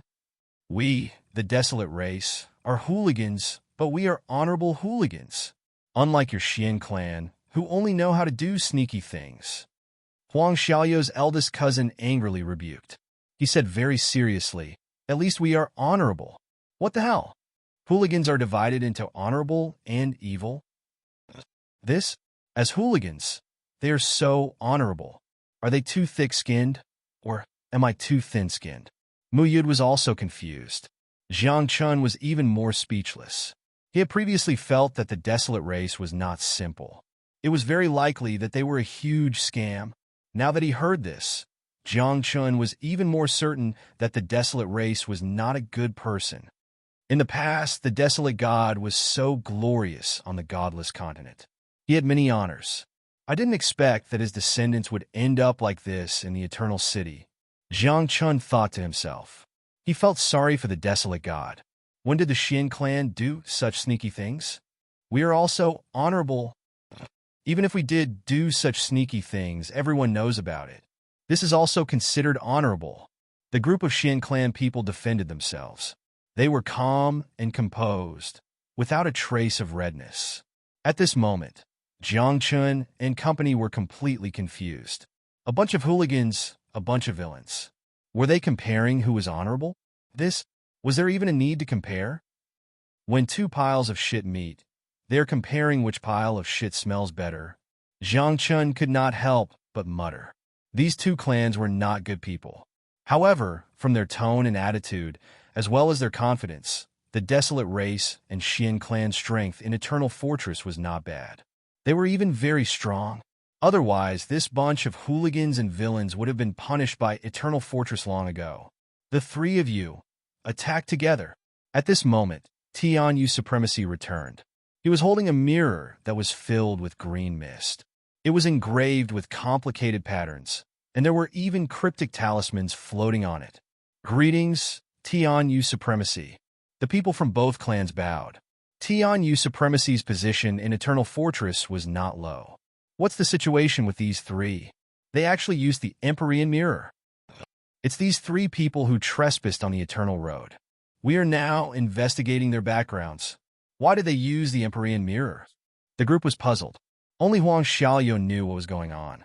He secretly gave his eldest cousin a look, and then his eldest cousin quietly left. At the same time, Jiang Chun and the other two came in front of Tianyu Supremacy. The Empyrean Mirror was already glowing. Talismans and divine light fell like pillars of water, landing on Jiang Chun and the other two. You have to be careful. The power of the Empyrean Mirror is not something you can withstand. If you can't, I advise you to tell me your background, Tianyu Supremacy said. Boom! However, just as he finished speaking, the Empyrean Mirror exploded, turning into powder that filled the sky. Not even a trace of residue was left. At this moment, the entire place fell silent. Even Tianyu supremacy was dumbfounded. He stood rooted to the ground in a daze. The Empyrean mirror shattered, the colored glass mirror shattered, and now even the Empyrean mirror exploded. What was the background of these three people? Was this a joke? This Empyrean mirror must be very expensive, right? Jiang Chen's face turned completely black. This is really expensive. Nian Chang's face was also ugly. She poked Mu Yud and muttered, "If you really have to pay for it later, you're the richest, so pay for it first. I have no money." Mu Yud was anxious and said coldly, "I haven't raided tombs for a long time. Where would I get the income? There must be something wrong with the three of you. There's no need to interrogate anymore. Execute them on the spot." After a few breaths, Tianyu supremacy came to his senses and his heart turned cold. He did not care about the Empyrean mirror. Instead, he was afraid of Jiang Chun and the other two. Those who could shatter the Empyrean mirror were definitely extraordinary, and the three people in front of him were even more unwilling to reveal their background. Then the best way was to kill them all. No matter if they were good or bad, they would all be killed. The Eternal Fortress was an important place.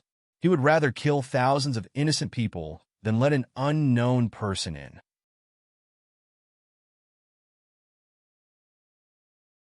Chapter 670. Tianyu supremacy was really scared. Jiang Chun and the other two were too strange. Even the Tianshu mirror was broken. Now, Tianyu supremacy had made a decision. He would rather kill 1,000 innocent people than let Jiang Chun and the other two go. This was because the Eternal Fortress was an important place, and they couldn't afford any mishap. Wait! Mu Yud panicked when he saw that the situation was not right. He puffed out his chest and lifted his chin slightly with an arrogant look on his face. "Since you want to investigate my background, then I'll tell you clearly. I'm the Lord of the Four Netherworlds, which is also known as the King of Hell in the mortal world." As soon as these words were spoken, the group of people fell silent, and their expressions became extremely strange. Especially when they looked at Mu Yud, they looked at him as if he was an idiot. Master of the Four Netherworlds? Nether King? How could someone of that status come to the Eternal Fortress? How could he have such a low cultivation? Who are you kidding? Then I won't hide it. I'm the patriarch of the Chong and clan, Nian Chang has said directly. What a joke. I've heard of the Chong and clan, but there's no one left. You're the patriarch of the Chong and clan? Who are you trying to scare? Besides, how old is the patriarch of the Chong and clan? Can he be as young as you? Many people questioned. Obviously, they did not believe what Mu Yud and Nian Chang said. This made the two of them feel very helpless and somewhat wronged in their hearts. They revealed their identity and background, but they did not listen and did not believe it. Is this our fault? Ahem. Since they've said it, I'll say it too. Jiang Chen coughed and blushed. You may not believe what I'm going to say next, but it's true. Yo, the three of you, are you bragging? Are you bragging more than the other?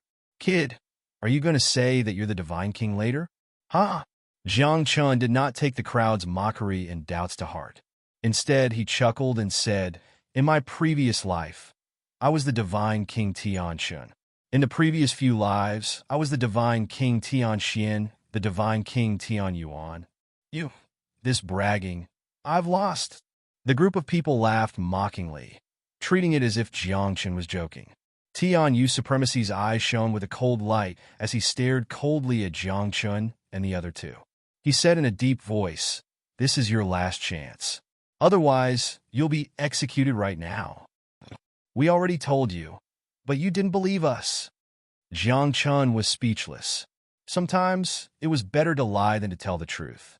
After all, the truth was too moving, while the lie was too realistic, making it easier for people to believe it. In that case, I hereby announce that the three of you will be punished by me, Tian Yu Venerate said. As soon as he finished speaking, divine light danced in the air like a rain of light. The rain of light flickered, and if one looked carefully, there were actually numerous cryptic symbols, and there was even a blade-like substance concealed within them. The vast and mighty divine might press down on everyone's nerves, making it hard for Jiang Chun and the others to breathe. This was the power of a titled deity. It's over. It's really over this time. I'm the master of the four nethers, but I'm going to die in the hands of a mere titled deity. If this news gets out, I'll be a laughing stock. Jiang Chun and the other two looked ghastly. Facing a titled deity, they didn't even need to resist. This was because resistance was futile. The Aragami has decreed. At this moment, Huang Xiaoyou's eldest cousin hurried over from afar. He held a silk book in his hand, which was flowing with divine light and divine light. Tian Yu Venerate heard this and immediately stopped. He looked at Huang Xiaoyou's eldest cousin and frowned slightly. He said, "The Aragami? My patriarch has decreed that you release these three people and send them to the Aragami mansion. The Aragami will be responsible for everything." Huang Xiaoyou's eldest cousin waved the silk book in his hand and then threw it to Tian Yu Venerate. He said jokingly, "Is this good? This is really the decree of the Aragami?" Tian Yu Venerate opened the silk book. The handwriting and aura on it were undoubtedly the Aragami's. At this moment, Tian Yu Venerate was moved. He found it hard to believe that the Aragami, who hadn't been involved in anything for many years, would actually issue a decree for these three young men. The Aragami had a very high status in the Eternal Fortress. He could even be considered as a decision-maker. One sentence from him could determine a person's fate and life. But these three people are of unknown origin and their bodies are full of mysteries. I'm afraid it's not appropriate to just let them into the Eternal Fortress like this, Tian Yu Venerate said hesitantly. What are their cultivations? What's my patriarch's cultivation? Even if the three of them have other plans before our patriarch, all of their schemes are just decorations. If something really happens, our patriarch can just slap them to death, said Huang Xiaoyou's eldest cousin. That's good. Tian Yu Venerate nodded. He thought that since the Aragami had intervened, there wouldn't be any problems. After all, the Aragami had been famous for a long time and was extremely powerful. Such a small matter was naturally nothing to the Aragami. Let's go. I'll bring you to the Aragami's residence. Then, under Huang Xiaoyou's lead, Jiang Chun and the other two finally entered the Eternal Fortress as they wished. The so-called Eternal Fortress wasn't what they imagined it to be. The moment they stepped into the fortress, Jiang Chun saw everything. After entering the fortress, there was a small world with no end in sight. There were mountains and rivers, ancient palaces and temples, as well as paradises. Looking into the distance of the Eternal Fortress, there was another fortress wall at the end of the fortress. Behind the fortress wall, one could vaguely see a gray fog that seemed to represent an ominous sign. Behind the fortress wall is the battlefield between us and the foreign creatures, Huang Xiaoyou explained. But under normal circumstances, we don't have to take action. After all, the foreign creatures won't attack the Eternal Fortress every few days. How many creatures are there in the Eternal Fortress? Jiang Chun asked. Have you seen any foreign creatures? Do they look like us? I've seen them before, and I've also fought with them. Huang Xiaoyou said, but they are all low-level foreign creatures that look weird. They can't even be considered real foreign creatures. Oh, how strong are they? Jiang Chun asked curiously. Those creatures are at most slaves of the foreign creatures, but their cultivation are all above the true god level. Huang Xiaoyou sighed. I don't know what kind of place the foreign creatures are, but a group of slaves has such cultivation. Sihis. Jiang Chun sucked in a breath of cold air and felt a chill in his heart. A group of slaves with cultivation above the true god level. This, the foreign creature's foundation, is too strong.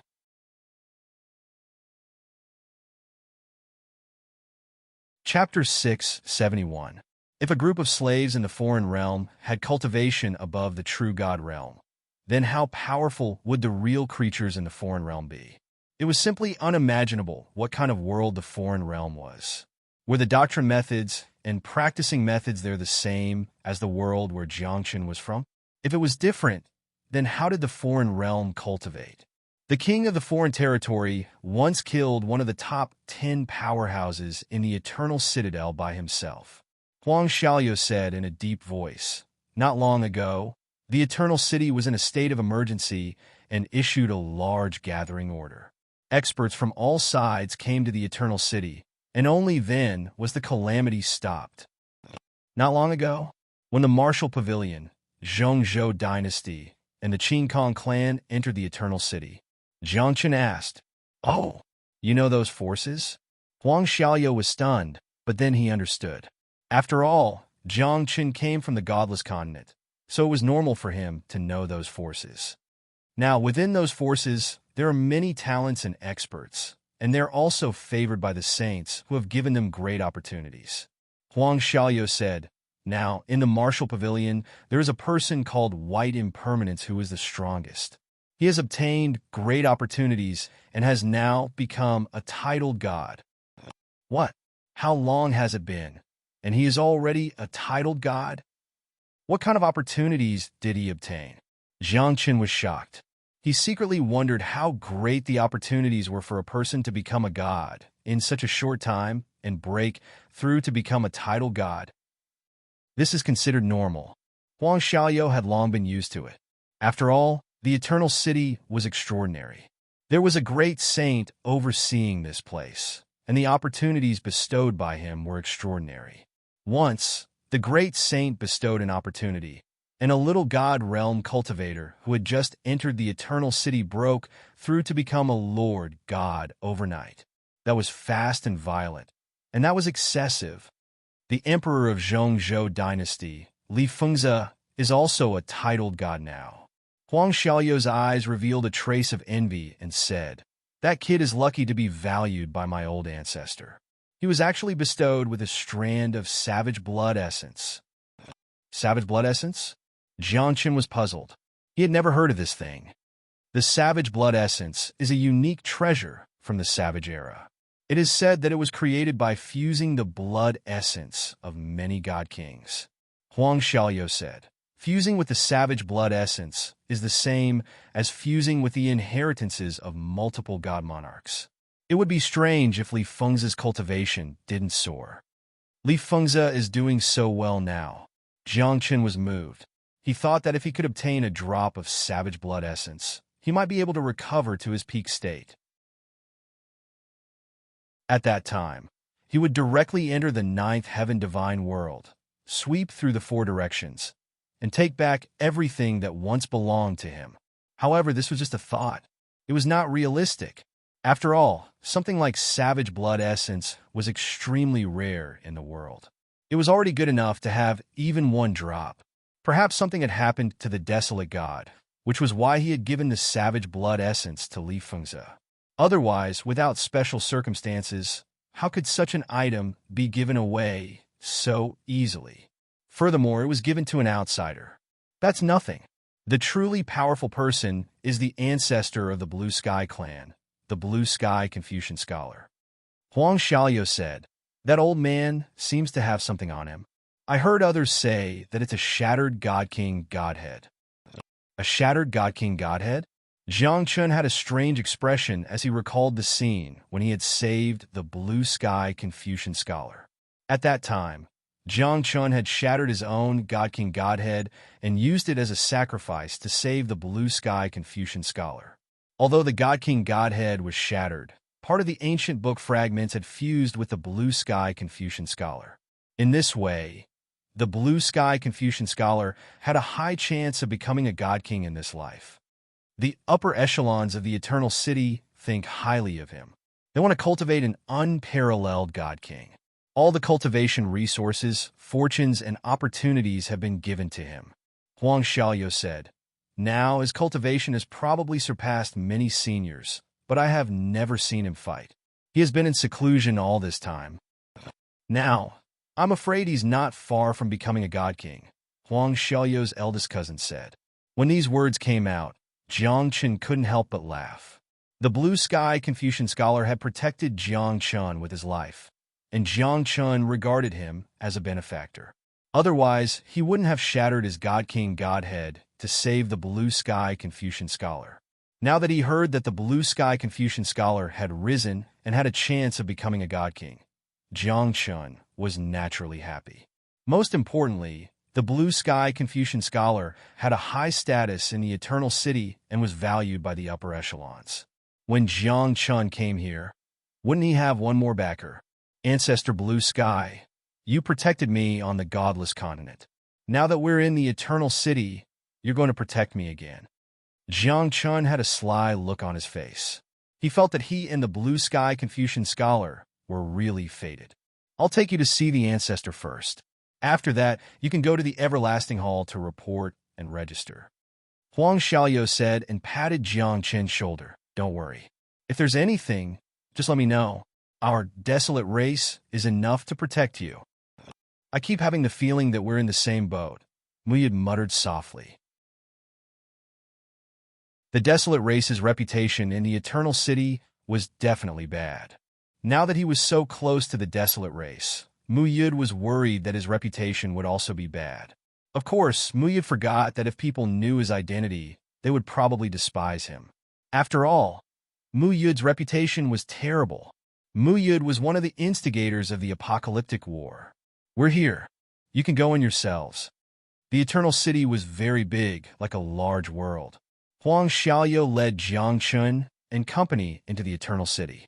After flying for half a day, they arrived in front of a group of buildings. This group of buildings was magnificent, grand, and exuded an ancient aura. The group of buildings stretched for more than 60,000 miles, covering a large area of mountains and rivers. There was also a purple mist rising and spiritual light floating in the air. It was like an ancient, immortal realm, and this was where the desolate race lived in the Eternal City. Back then, the desolate god suddenly disappeared from the godless continent. I didn't expect him to come to the Eternal City. Jiang Chen sighed.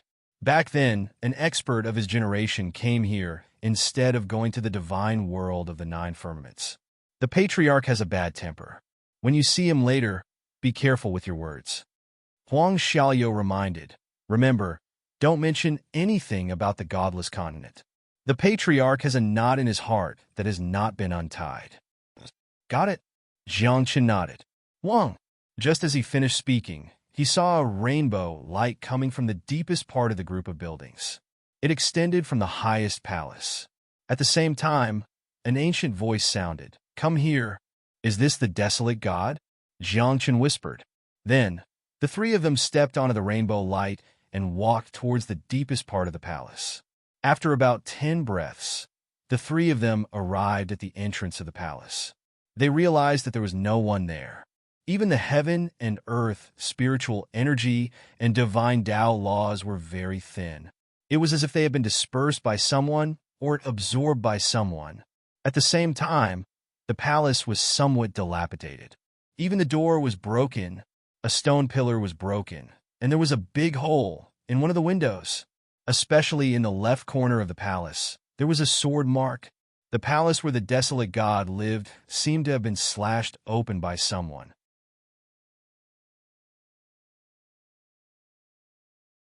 Chapter 672. Who is so bold to come here and cause trouble? They almost destroyed the desolate god's palace. Jiang Chen was shocked. Was there a great battle here? Desolate god. Desolate god. At this moment, Jiang Chen and the other two cupped their hands and bowed.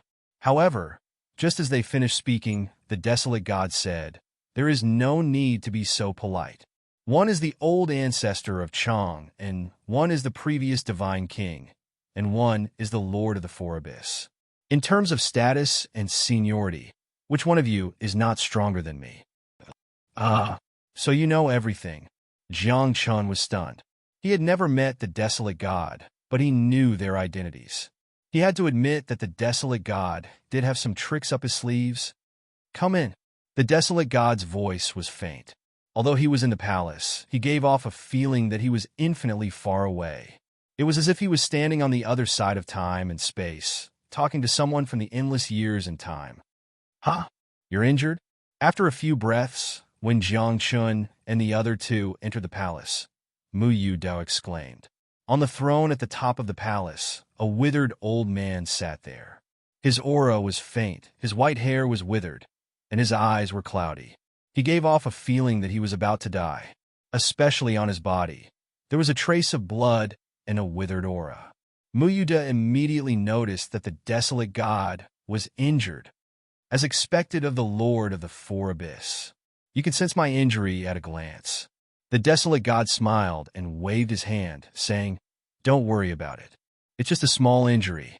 I will recover in 1,000 years." Desolate god, what is your cultivation level now? Jiangchen asked curiously. The desolate god had become famous a few eras ago. Back then, he had even unified the godless continent. Now a few eras had passed, and this old monster was still alive. His cultivation level must be unfathomable. Master God, the desolate god sighed. It is difficult to cross that hurdle. The path to becoming a divine king is too difficult.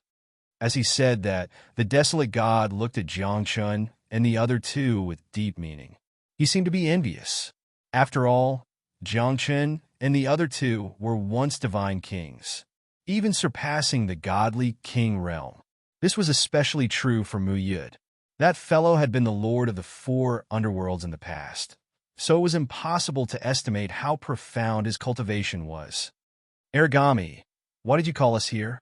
Nianchanga asked. "All of you were once god kings, or perhaps even surpassed god kings." The desolate god said straightforwardly, "Today, I have invited the 3 of you here for a single matter." "Tell me about it," Jiangchen said. "Can the few of you impart to me some of your experiences in breaking through to the God King realm?" The desolate god said, "Of course, in return, I will protect you.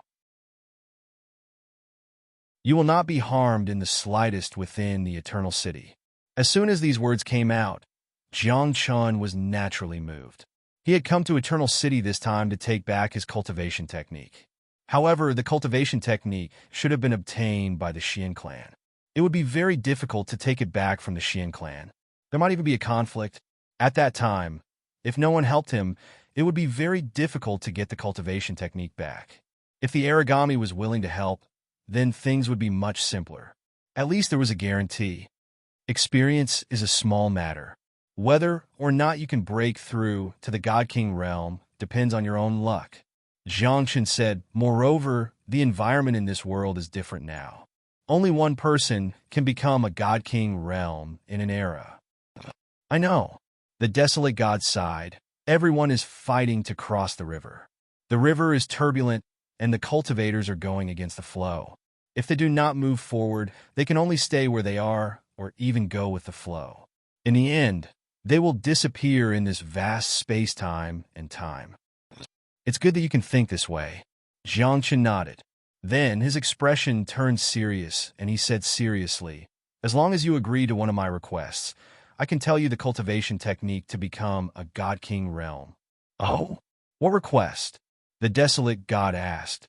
"I once left a cultivation technique in the Eternal City. Now, that cultivation technique should have been obtained by the Xian clan. If you are willing to help me get the cultivation technique back, then I will naturally be willing to help you," Jiangchen said. As soon as these words came out, the desolate god's expression changed. He frowned slightly, as if he was hesitating. "The Xian clan and the desolate clan are on par." The desolate god said, "If I attack, the Xian clan will not be afraid of me. When the time comes, it might cause a war between the 2 clans. This is not a good thing for the Eternal City." "So I can't help you?" Jiangchen asked. "Since that cultivation technique was originally yours, then it is reasonable for you to ask the Xian clan to get it back." The desolate god said, "Why don't you communicate with the Xian clan first? If it doesn't work, then I will help you think of a way. How about it?" "What if they attack?" Jiangchen frowned. "You have seen our current cultivation level. The Xian clan is powerful and has a deep foundation. They definitely do not lack experts. They might even have extremely powerful experts at the king god level. When the time comes, if they attack, how can we guarantee our lives? The desolate clan is here." The desolate god was very domineering. "The desolate clan might not be able to help you get the cultivation technique back, but at least they can protect your life. If that's the case, then I will go to the Xian clan to try," Jiangchen said softly. Then, the few of them chatted for a while before leaving the palace. After walking out of the palace, Jiang Chen looked at Nian Chang'e and asked, "Can the desolate god be trusted? That old thing is more shrewd than anyone else. At most, you can only trust 2 out of 10 of his words." Nian Chang'e pouted. "It is not realistic for him to become a godly king." "Why? I can see that his talent is extraordinary. If he can comprehend it, it is not impossible for him to become a godly king." Jiang Chen was puzzled. The desolate god's strength could be seen from his deeds and records in the godless continent, especially his barren sword intent, which was immortalized for eternity. How could such a person not have a chance of becoming a godly king? He has a Dao injury in his body. He can't recover. Mu Yid said in a deep voice, "It is basically impossible for him to become a godly king. He can't recover from his Dao." "That's right. He must have been seriously injured before. His Dao foundation is flawed and cracked. If he can't recover from this injury, he can't become a godly king." Nian Chang'e nodded. The desolate god must be aware of his own situation. Then, if he knew that he couldn't become a godly king, why did he say such things to Jiang Chen and the others? Could it be that the desolate god didn't want to become a godly king, but had other intentions? "This old thing is not a good person," Mu Yid muttered. "Yes." Jiang Chen thought of something, and he couldn't help but feel a little strange. Jiang Chen had obtained the barren sword intent, and now he could be considered the desolate god's successor. However, the desolate god didn't mention it when they met previously. This meant that the desolate god didn't care about Jiang Chen as a successor. One had to know that a successor was extremely important to a family or sect. This was an important matter to continue the bloodline. However, the desolate god's attitude towards Jiang Chen was not very warm. In fact, he was very calm.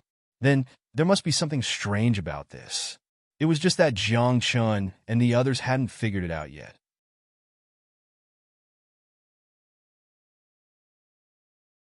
Chapter 673. Jiang Chen didn't know what the desolate god wanted to do for the time being. However, since the desolate god said that he would protect them, he wouldn't go back on his words with his status.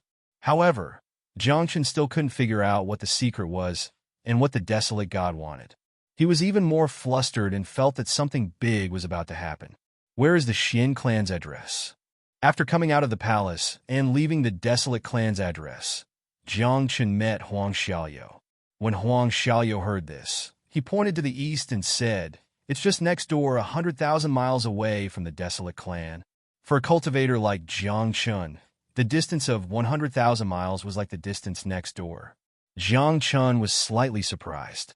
The desolate clan and the Xian clan didn't get along, but the two clans were so close to each other. Weren't they afraid that they would start a war one day? "Are you going to the Xian clan?" Huang Xiaoyou said. "Why don't I go with you? Call my cousin so that we can take care of each other." "That's fine too." Jiang Chen thought for a moment and said, "I'm not familiar with the Eternal City. You can lead the way for us to familiarize ourselves with it." "That's true. The Eternal City is very big. It might not be smaller than the Godless Continent," Huang Xiaoyou said.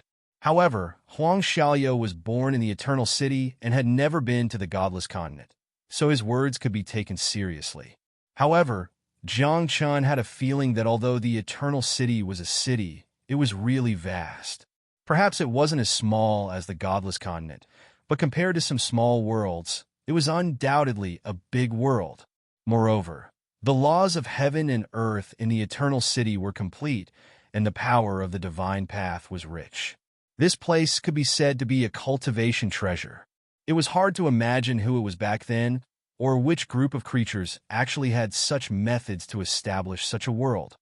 The forces in the Eternal City are intricate and complicated, but wars rarely break out. Along the way, Huang Xiaoyou explained some things about the Eternal City to Jiang Chen. For example, the Xian clan and the Desolate clan. Although the two clans didn't get along, there had never been a war. However, the disciples often had conflicts and deaths, but the two clans had never really started a war. This was because there was a rule in the Eternal Citadel that internal strife was not allowed in the face of a great enemy. This was an ironclad rule. Once broken, the great sage would personally take action and wipe out the entire clan. So under normal circumstances, as long as you don't do anything too big, those older generation figures and those experts won't interfere. Huang Xiaoyu smiled and said, with your cultivation, killing a few disciples of the Xian clan won't be a problem. At least, the experts of the Xian clan won't attack you. Oh. Those experts took action because they were worried about starting a war, right? Jiang Chen asked. Of course. Huang Xiaoyu nodded. We are like children. When children fight, how can adults intervene? That's true. Jiang Chen felt relieved.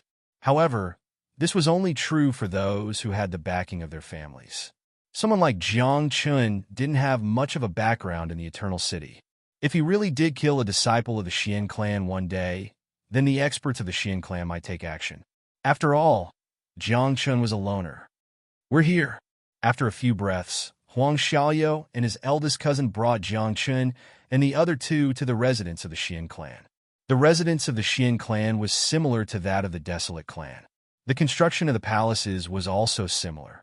However, there was a layer of faint golden light floating above the residence of the Xian clan. It was like a divine rain of light, appearing sacred and extraordinary. We see this rain of light every time we come. It's obvious that they are sinister villains. They just have to come up with something to pretend to be sacred and extraordinary. Huang Xiaoyu curled his lips. That's right. Look at how upright the Desolate clan is. Huang Xiaoyu's eldest cousin nodded. Eldest cousin, what is the enmity between the Desolate clan and the Xian clan? Muyad asked curiously. It's not a big enmity. The eldest cousin waved his hand and said, it's just that after the Patriarch entered the Eternal City and established the Desolate clan, the palace where the Patriarch is now was almost split open by a Patriarch of the Xian clan. I was wondering why the Desolate God's palace had a sword mark and it sounded so broken. So it was done by a Patriarch of the Xian clan. Jiang Chen was relieved. However, Jiang Chen was puzzled again. Why wasn't the palace repaired when it was split open? Could it be that there was a deeper meaning? Huang Xiaoyu, Huang Donglu, what are you doing here? Are you looking for a beating? At this moment, a few disciples walked out from the Xian clan's mountain gate. When they saw Huang Xiaoyu and Huang Xianlu, their expressions changed, especially the one leading them. It was the lower heavenly god who had been kicked in the face by Huang Xiaoyu outside the city. Oh, your face doesn't hurt anymore? Huang Xiaoyu teased. Do you want another kick? This is the Xian clan. Why don't you try? The lower heavenly god provoked. Come and kick me if you have the guts. This request is really too much. The eldest cousin, Huang Donglu, muttered when he heard this. Then, like a bolt of lightning, his speed was faster than anyone could react. Bang! The next moment, a muffled sound was heard. A footprint appeared on half of the lower heavenly god's face. His body was sent flying. Along the way, blood spurted out. There were even a few teeth. Since you are so sincere in asking for a beating, I can only satisfy you. Huang Donglu teased. No need to thank me. The Desolate clan has always been helpful to others. How dare you? How dare you fight outside the Xian clan's mountain gate? Do you think the Xian clan has no one? Brothers, come out. There's a fight. Suddenly, a few Xian clan disciples shouted at the top of their lungs. After a few breaths, more than 10 Xian clan disciples rushed out. Their cultivation levels were all very high. The strongest one was an upper heavenly god. At this moment, Huang Xiaoyu and Huang Donglu felt a little guilty. After all, only the two of them had come this time. As for Jiang Chen and the other two, they had completely ignored them. After all, Jiang Chen and the other two's cultivation levels were too low. Wait, we are here this time to bring someone. He has something to say to the Xian clan's upper echelons. Huang Xiaoyu hurriedly said. He pulled Huang Donglu and retreated, leaving Jiang Chen and the other two standing outside the mountain gate in a daze. You want to see the Xian clan's upper echelons after beating someone up? Dream on. Beat them up. How could the Xian clan disciples listen to them? Their temper flared up, and they attacked on the spot. Hey, stop. No, it's Huang Donglu who kicked our faces. Why are you hitting us? Jiang Chun and the other two's faces were dark. After taking a few punches, they hugged their heads and ran away. Too much. F***ck. I didn't even say a word and I took a few punches. Jiang Chun and the other two looked at Huang Xiaoyou and Huang Donglu innocently. They secretly thought that these two brothers were really good at causing trouble. Fortunately, they had retreated to a place 30,000 miles away from the Xian clan. That was how they managed to escape. Otherwise, if they were surrounded by the Xian clan disciples, even if they did not die, their cultivation levels would be crippled.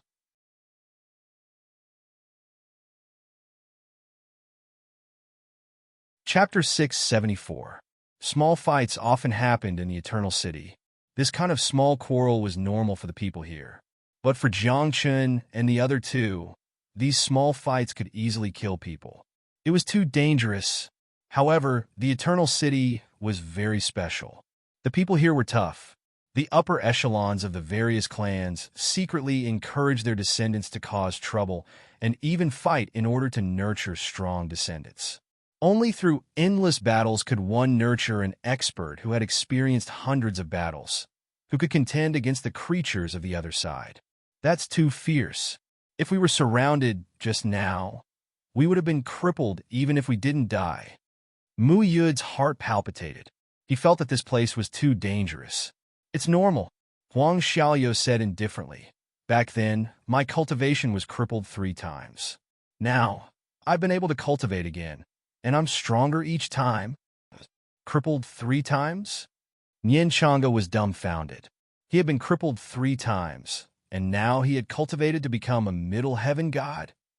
This kid's talent and perseverance were too strong. What's wrong with that? My cousin was crippled 6 times. Look at how strong he is now. Huang Xiaoyou pointed at Huang Donglu and said, My cousin is ranked 13th among the young heaven gods in the Eternal City. Damn, he's that strong? Jiang Chun exclaimed. He had a new understanding of Huang Dongliu's strength. After all, this was the Eternal City. Which one of the people who could live here wasn't an elite? This place was filled with monsters. Even geniuses were considered as ants here. To be ranked 13th among those of the same cultivation level in this place was enough to shock people. But with this mess, how can I go to the Xian clan? Jiang Chun frowned. He couldn't even enter the Xian clan's gate. You can't force your way in, Huang Donglu said. Huang Donglu said, If you go to the Xian race with us, they will definitely treat you as a member of the desolate race. In the future, don't even mention entering the Xian race. If you are seen by the Xian race, you will probably be beaten to death. It's all your fault? Mu Yuda's face darkened. He felt unlucky to have met these 2 clowns. We can't break in by force, and we can't use soft methods either. Is this a dead end? Nian Chang'e covered her face, feeling that Jiang Chun's cultivation method might not be able to be taken back. At the same time, Nian Chang'e was also very curious. What kind of cultivation method did Jiang Chun leave behind? Was it really so important? In this regard, Nian Chang'e also asked about it. How would I know what cultivation technique that is? Jiang Chun said snappily, It's just that part of my memory has records of it. That cultivation method is very strong, and maybe it's not suitable for me to practice now. But I still want it back. What the hell? You don't even remember what that cultivation method is, and you still want to get it back? What if it's useless to you? Wouldn't our efforts be in vain? Mu Yude was speechless. After busying himself for half a day, it turned out that even Jiang Chun himself did not know what kind of cultivation method it was. Now that's interesting. Why don't we threaten the Xian clan? Huang Xiaoyou looked as if he wanted to see the world in chaos. He poked Jiang Chun's shoulder and raised his eyebrows. Capture a direct descendant of the Xian clan, and then threaten them. What do you think? Is there any other way? Jiang Chun asked, feeling a little nervous. What kind of joke was this? Capture a direct descendant of the Xian clan? This was a big deal. What if the higher-ups of the Xian clan were alerted? What would Jiang Chun do then? What if the Desolation God did not protect him? Jiang Chun could only wait for death. What other way is there? You can't even enter the Xian clan's gate now, Huang Donglu said confidently. My cousin and I are experts in kidnapping. Leave it to us. It's fine, You two idiots. You're experts in kidnapping? Jiang Chen's face was full of black lines. These two brothers were really troublesome. Troublesome? Hey, I've already prepared the list of direct descendants of the Xian clan. There are 3 heavenly gods, 5 true gods, and 1 Xian god. Huang Xiaoyou had already prepared. It was as if he had planned to kidnap and threaten the Xian clan from the very beginning. This made Jiang Chun and the other 2 speechless. So you two had already discussed this? There's no need to think about the 5 true gods. Although they're direct descendants, their cultivation is too low.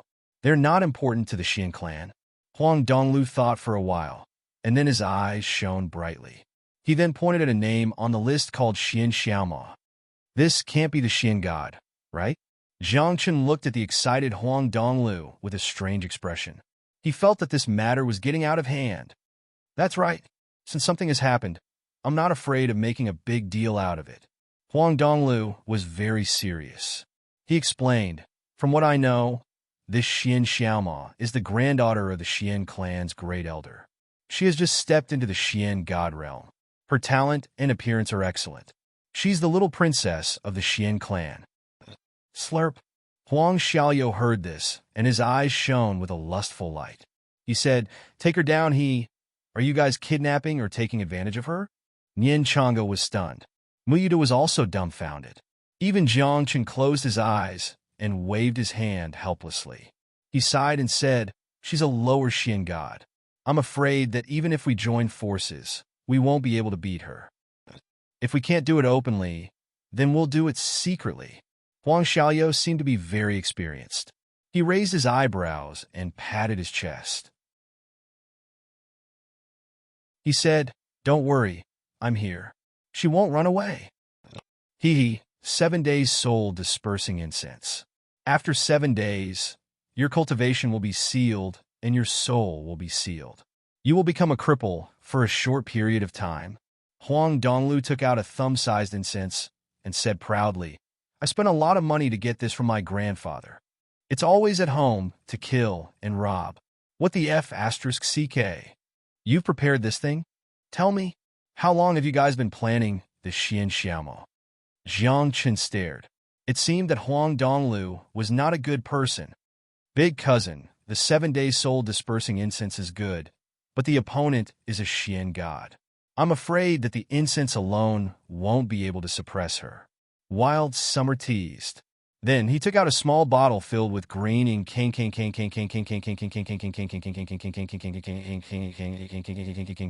This can't be the 3 souls love powder, right? Huang Donglio's eyes shone. He looked like he wanted to snatch it. When Jiang Chen and the other 2 heard about the 3 souls love powder, their faces fell.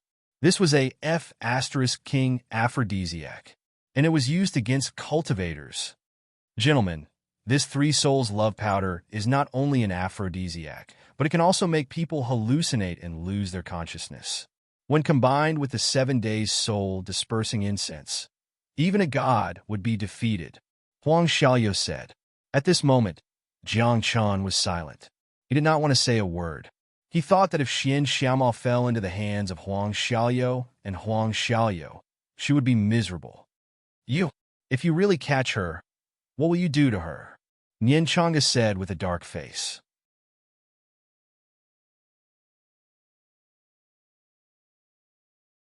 Chapter 675. Although Nian Chang'e wasn't a good person in the past, his hands were stained with blood as the ancestor of the Chang and clan. But he was still disgusted by the idea of forcing himself on someone. "Of course." Huang Xiaoyou smiled meaningfully. Then his face turned serious. "What are you thinking? Although we brothers aren't good people, we aren't bad people either. That's right, we don't do things like forcing ourselves on someone," Huang Donglu hurriedly explained. "Aren't we thinking of a way for you?" "Oh, then should I say thank you?" The corner of Jiang Chen's mouth twitched. He felt that the 2 of them weren't reliable. But now that things had come to this, it seemed like they could only follow the Huang Xiaoyou brothers' method. Otherwise, there was really no other way. Finally, after some discussion, they decided to report to the Everlasting Hall first.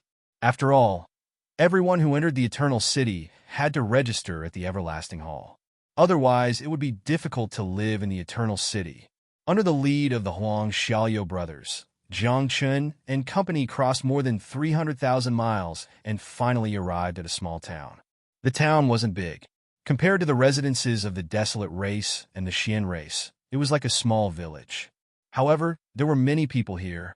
There were creatures from all races, including the lesser dragon race and the Qilin race.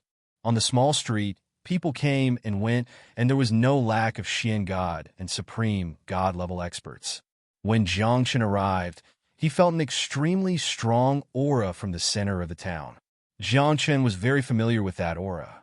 It belonged to a Lord God-level expert. The Everlasting Hall is set up in this town? Jiang Chun was puzzled. The Everlasting Hall had a special status. It registered all the creatures in the Eternal City. Logically speaking, it should be set up in a very high place. But there was nothing special about this place other than the large number of people and experts. There's a foreign king suppressed under this town, Huang Donglu explained. The Everlasting Hall was set up here not only to register people from all races, but also to suppress the foreign king underground. Is a foreign king? Jiang Chun exclaimed. He had never seen a foreign king before. He only knew that the foreign king was very strong and had almost broken through the Eternal City. Who would have thought that such a powerful being would actually be suppressed under the ground of this small town? As for the Everlasting Hall, which was in charge of suppressing the foreign kings, there was almost no need to think too much about its background and strength. There is another reason why the Everlasting Hall was established here. Huang Xiaoyou said, a supreme expert once comprehended the Tao here and obtained an invincible physique. Later on, he erected a monument here and left his legacy on it. Right now, that steel is under the control of the Everlasting Hall. Every once in a while, the steel will be opened for future generations to comprehend. Huang Donglu said. However, after so many years, no one has been able to comprehend the mysteries on the stone tablet. There are so many people in this town. Most of them are here for the stone tablet, right? Jiang Chun asked. Of course. Huang Xiaoyou nodded. Otherwise, who would come to this small place for no reason? As soon as they think about the foreign king suppressed beneath their feet, it is enough to make many people feel restraining fear, not daring to step foot into this place. Do you know the name of the person who left the stone tablet behind? Muyad asked curiously. I heard he was called Supreme God Nine Deaths or something. Huang Xiaoyou didn't dare to confirm. Too much time had passed, and even the older generation had almost forgotten that person's name. However, one thing was certain. The legacy recorded on the stone tablet was a body-refining technique. According to legend, if one could successfully refine it, their physical body would be invincible. It would become a true saint body. Looking at the time, the stone tablet will be opened in a few days. No wonder there are so many people here. Huang Xiaoyou muttered, then shook his head and sighed. Don't think too much about it. That kind of thing isn't something we can comprehend. Most of the people here are just here to join in the fun. No one thinks they can comprehend the mysteries on the stone tablet. Supreme God Nine Deaths? However, Mu Yud's eyes flashed, as if he had some impression of this Supreme God Nine Deaths. Even Yin Chang'e, who was by the side, was taken aback. She subconsciously whispered, Supreme God Nine Deaths really existed? Up ahead is the Everlasting Hall. After the three of you enter, just say that you have seen the desolate God and your identities are correct.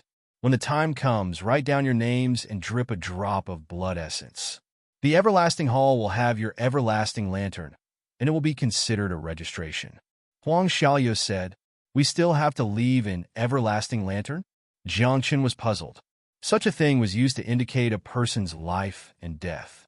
Under normal circumstances, no one would leave an everlasting lantern. We might leave the city at any time to fight with the other side.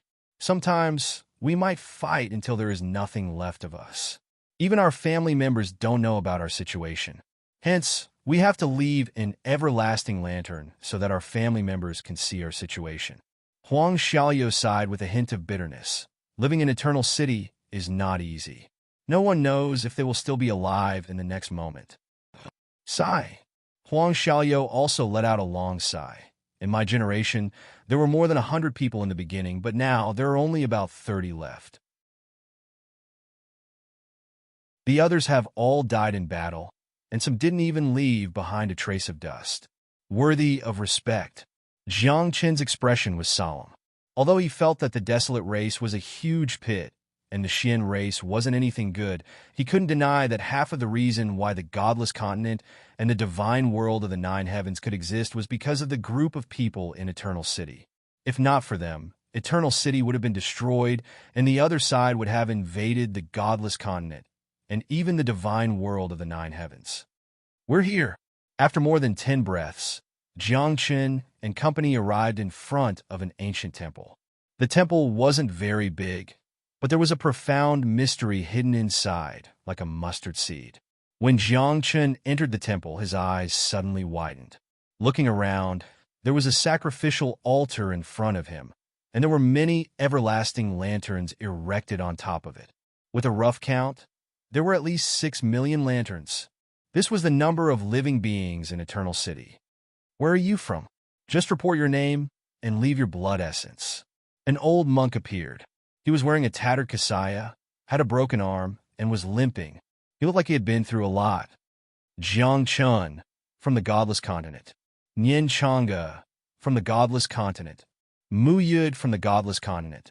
After the three of them reported their names and left their blood essence, 3 everlasting lanterns immediately took shape and flew onto the sacrificial altar. Another one from the Godless Continent? The old monk seemed surprised and muttered, "A woman came yesterday. What a coincidence. There are quite a lot of people coming from the Godless Continent." A woman? Jiang Qin heard it clearly and couldn't help but ask, "What's her name?"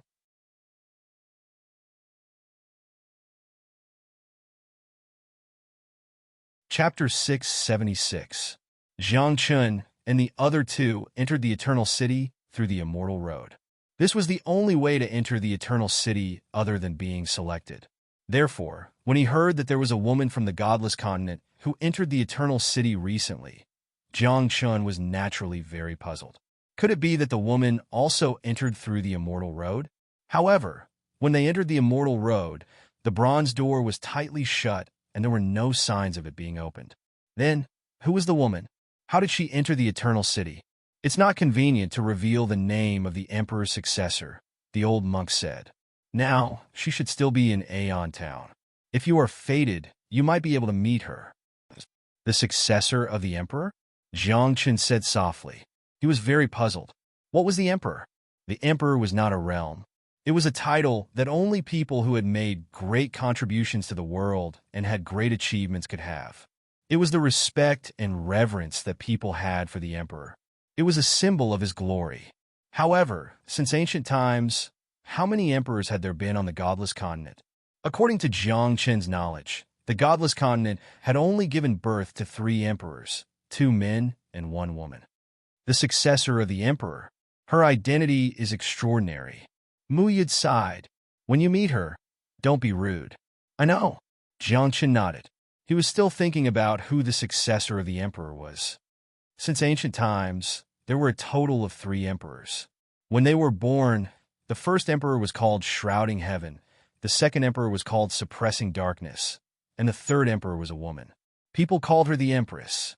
Nian Chang'e said, the Empress had an accident at that time. It was said that all her descendants died. The successor of the Emperor, who entered the Eternal City, should not be the Empress's descendant. However, Jiang Qin did not think so, because he knew that the Empress had another descendant, Tian Shui, who had the Azura Dao soul. Now that he thought about it, it had been a long time since he saw Tian Shui. According to her cultivation speed, she might have become a god by now. Could it be Tian Shui? Jiang Qin thought.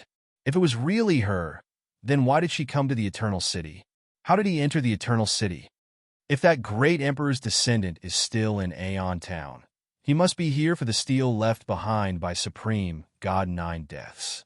We'll definitely see him then, Miyuta said softly. I really want to see the glory of a great emperor's descendant.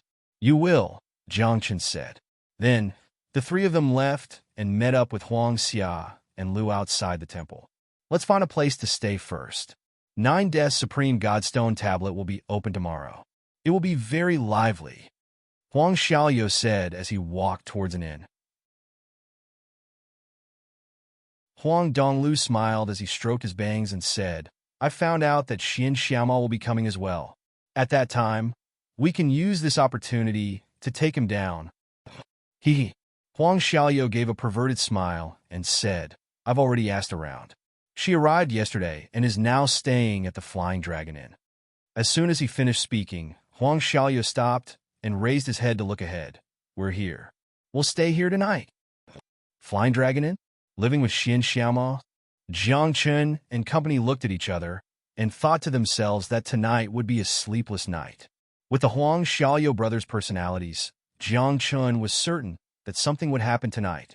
It was even very likely that Xian Xiaomao would be suppressed tonight. Everyone, the inn is full. There are no more rooms. However, before they could enter the inn, the waiter walked out with a smile. What the hell? We are disciples of the desolate race. Hurry up and give us a few rooms. Huang Xiaoyo roared angrily. You blind thing! Who are you talking about? At this moment, the waiter's face, which was originally full of smiles, instantly turned black. Following that, a Xian Shin Chi exploded. Upper Shin God? What the F **K? A waiter actually has such a cultivation level? Jiang Qin was dumbfounded. A Upper Shin God was actually a waiter at the Flying Dragon Inn? Wasn't this a bit ridiculous? If a waiter had such a cultivation level, then wouldn't the Flying Dragon Inn's owner's cultivation level be heaven-defying? Cough, cough. Fellow Taoist, my cousin is alone. Please don't mind him. I'll take him away. Huang Donglu hurriedly said as he pulled Huang Xiaoyo to the side. Small fry, do you think my desolate race is no one? A mere Upper Xian God dares to threaten me? Huang Xiaoyo was very indignant. Although he was pulled to the side by Huang Donglu, his words were still filled with animosity. Hey, aren't these two direct disciples of the desolate race? They're actually blocked outside the inn. What an embarrassment to the desolate race. This Flying Dragon Inn's owner isn't afraid of the desolate race. A few brats who do not know the immensity of heaven and earth dare to behave atrociously in the Flying Dragon Inn. In the inn, a few people who had already entered looked outside. When they saw Huang Xiaoyo and Huang Donglu, their words were filled with mockery and ridicule. Everyone, watch your words. The waiter's face was gloomy as he said, This is the Flying Dragon Inn. So what if it's the Flying Dragon Inn? I'm a direct disciple of the desolate race, Huang Xiaoyo. Huang Xiaoyo shouted, Try touching me if you dare. My ancestor will destroy your Flying Dragon Inn. Huang! Just as his voice faded, the air around him suddenly trembled. Following that, an extremely cold aura emanated from the Flying Dragon Inn. A layer of white frost appeared in the air. The white frost undulated as it spread out wantonly, as if it was going to freeze the space around it. Does the desolate god dare to destroy my inn? An extremely cold and emotionless female voice came from the top floor of the inn. At this moment, Huang Xiaoyo and Huang Donglu's expressions changed drastically. Their eyes were filled with panic. Even the originally noisy inn fell silent at this moment. Could the person who spoke be the owner of the Flying Dragon Inn, Han Linglong, who is known as the #1 woman in the Eternal City? It's said that her true form is a desolate black ice true dragon. Her strength is in no way weaker than the desolate god. Around them, many people were whispering to each other, revealing part of Han Linglong's identity. As for Jiang Chun, he stood rooted to the ground, blinking his eyes. Suddenly, a blurry memory appeared in his mind. What a familiar name. Han Linglong. Jiang Chun muttered, Little Linglong, do you want to die? How dare you call Han Linglong by her nickname? Huang Donglu was enraged. Everyone in the Eternal City knew that Han Linglong had a nickname. However, there was only one person who could call her by her nickname, and that was Han Linglong's senior brother. Other than that, anyone who dared to call her by her nickname would either die or be crippled. One had to know that Han Linglong was famous for her cold and violent temper. So this inn was opened by Senior Han. This junior was ignorant. I hope that Senior Han can let me off this time for the sake of my ancestor. Huang Xiaoyao's attitude changed very quickly. He lowered his head and bowed. There was no longer any trace of arrogance from before.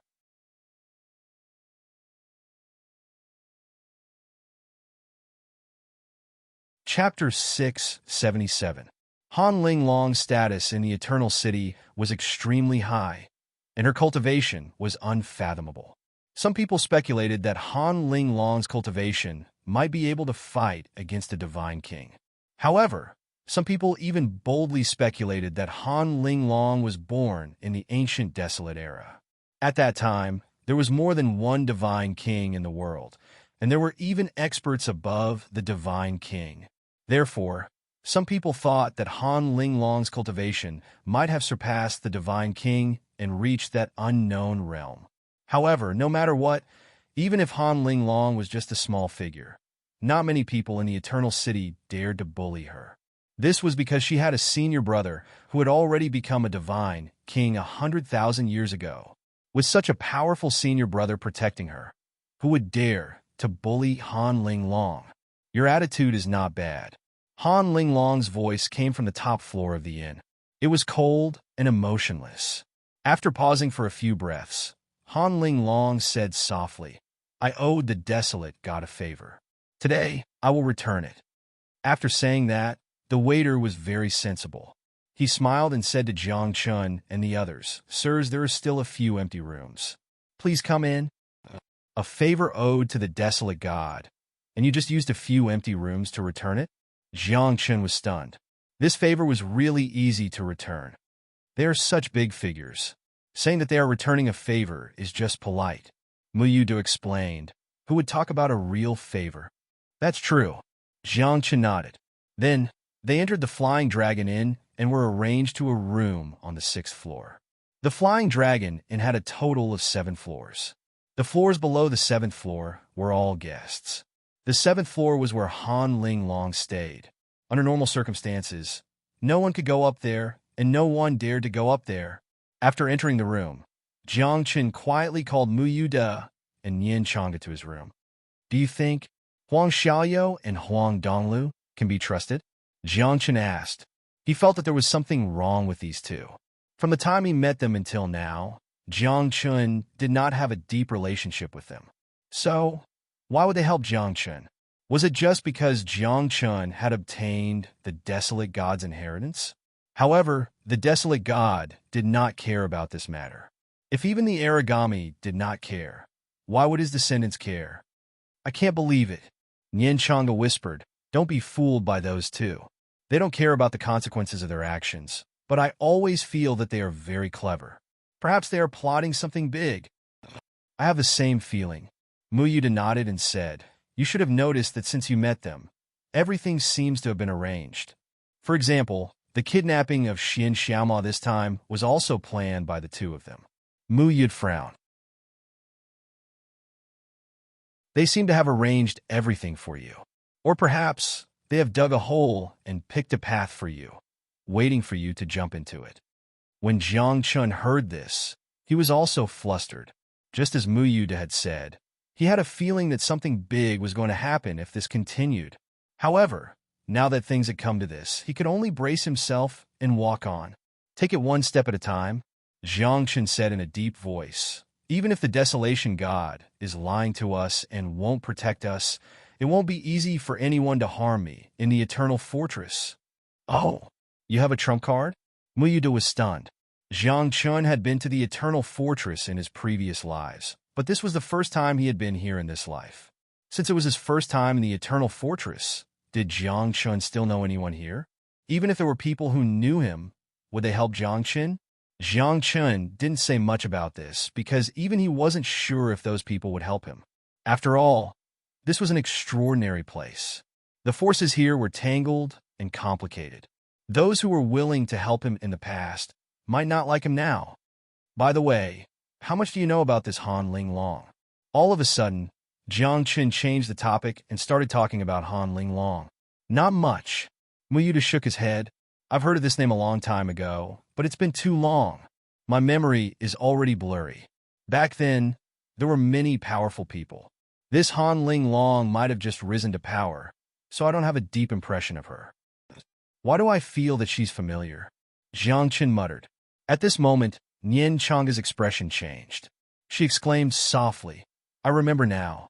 Han Ling Long wasn't famous back then, but her eldest senior brother was. He was known as the strongest disciple in the Eldritch Age. Ah, the strongest disciple? Jiang Chen was dumbfounded. This title, why did it feel so weird? He had heard of the strongest patriarch and the strongest god, but he had never heard of the strongest disciple. It felt weird to be someone else's disciple and still be called the strongest. They were once disciples of a mysterious person. One was called Yi Ling Long, and the other was called Han Ling Long. Their master was very mysterious, and no one knew his identity. They only knew that there was a person who stood behind Yi Ling Long and supported him. Nian Chang'e recalled, but she didn't dare to be sure. This was because no one had ever seen Yi Ling Long and Han Ling Long's master. There were even rumors that these two came from some ancient ruins and never had a master. However, Yi Ling Long had personally admitted that she had a mysterious master. Because of this, when Yi Ling Long was famous, someone once mocked her. Although I haven't seen your master, your disciple can be considered the strongest disciple in the world. Yi Ling Long, Han Ling Long. Jiang Chen frowned. There were some fragmented images and memories in his mind. Unfortunately, these images and memories couldn't be connected, so he couldn't remember many things in the past. However, Jiang Chen had a feeling that Yi Ling Long and Han Ling Long were definitely related to him. Who dares to peep at us? Suddenly, Mu Yuda's expression froze. His eyes turned gloomy as he stared at the ceiling. Although his cultivation was sealed, his divine sense was still very sharp. Just now, when they were talking, Mu Yuda felt that a divine sense was coveting them. Lord of the Four Nether? You're one of the initiators of the Doomsday War. How dare you come to the Eternal City? At this moment, a cold voice sounded. Then, a cloud of white fog appeared in Jiang Chen's room. The white fog carried an extremely cold air. A woman was in the fog. Her face couldn't be seen clearly. Who are you? Mu Yuda raised his eyebrows. It seems that you know a lot about me. Kid? The woman in the white fog chuckled and said, That's right. I'm indeed a kid to you. But now, what do you count for? Oh, Mu Yuda, she hates you a lot. Did you bully her a long time ago? Nian Chang'e joked. Hurry up and apologize to her. Get lost. Mu Yuda glared at her. His eyes were gloomy as he stared at her. After a few breaths, Mu Yuda shrugged indifferently and said, Han Ling Long? What do you want? Half of the primordial true dragons died in the Doomsday War. The woman in the white fog was Han Ling Long, the owner of the Flying Dragon Inn.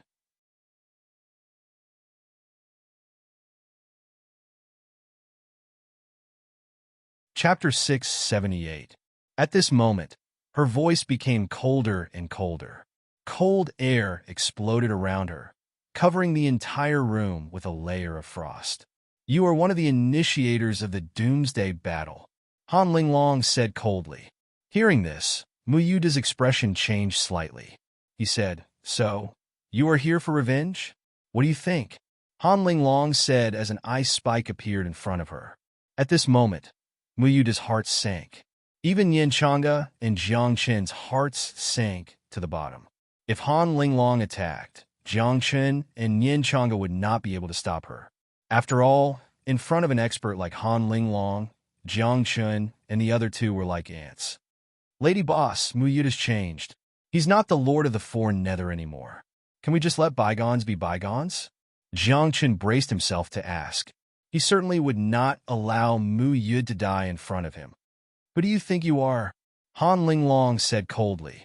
But before she could finish her sentence, she suddenly stopped. Then, the mist that enveloped her body began to evaporate violently, and the ice thorns in front of her shattered and turned into powder.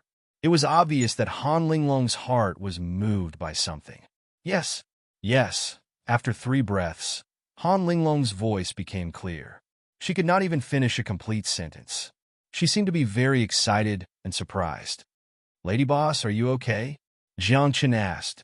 He forced a smile and said, Let him go. He has already repented. He is no longer the lord of the four nethers. Who are you? Han Linglong didn't answer Jiang Chen's question directly. Instead, she asked him about his identity. If the fog around Han Linglong disappeared, Jiang Chen and the other two would see that her eyes were red and she was emotional. It was as if she had seen someone who made her heart beat faster. Me? Jiang Chen pointed at himself and said, I was once Sky Origin Divine Monarch, then Sky Profound Divine Monarch. In my previous life, I was Heavenly Stellar Divine Monarch. I only remember these few lives. Jiang Chen didn't have to say these things, but Jiang Chen also knew that these things couldn't be hidden. Since he couldn't hide it anymore, he might as well be honest. After all, Jiang Chen was also a little afraid that if he angered this Han Linglong, the three of them might lose their lives in this flying dragon inn. Tian Yuan, Tian Xian, Tian Chen? Han Linglong frowned and fell silent. Several breaths later, she suddenly disappeared, not leaving behind a single word, leaving just like that. I have never repented. Mu Yud roared angrily. His face darkened as he said, Back then, I was the lord of the four underworlds, the master of a realm. I wanted to dominate the 6 realms and let the underworld dominate. Is there anything wrong with that? Why didn't you say that when Han Linglong was here? Nian Chang'e mocked. Isn't it because you're afraid of being killed by Han Linglong? Mu Yud opened his mouth. His old face turned red, but he couldn't say a word. Just as Nian Chang'e said, Mu Yud was really afraid. Wasn't it better to live well? Why did he have to go against Han Linglong? If he really angered her, she could kill a dozen Mu Yuds with a single slap. Did you guys feel it? This Han Linglong seems to be interested in Jiang Chen.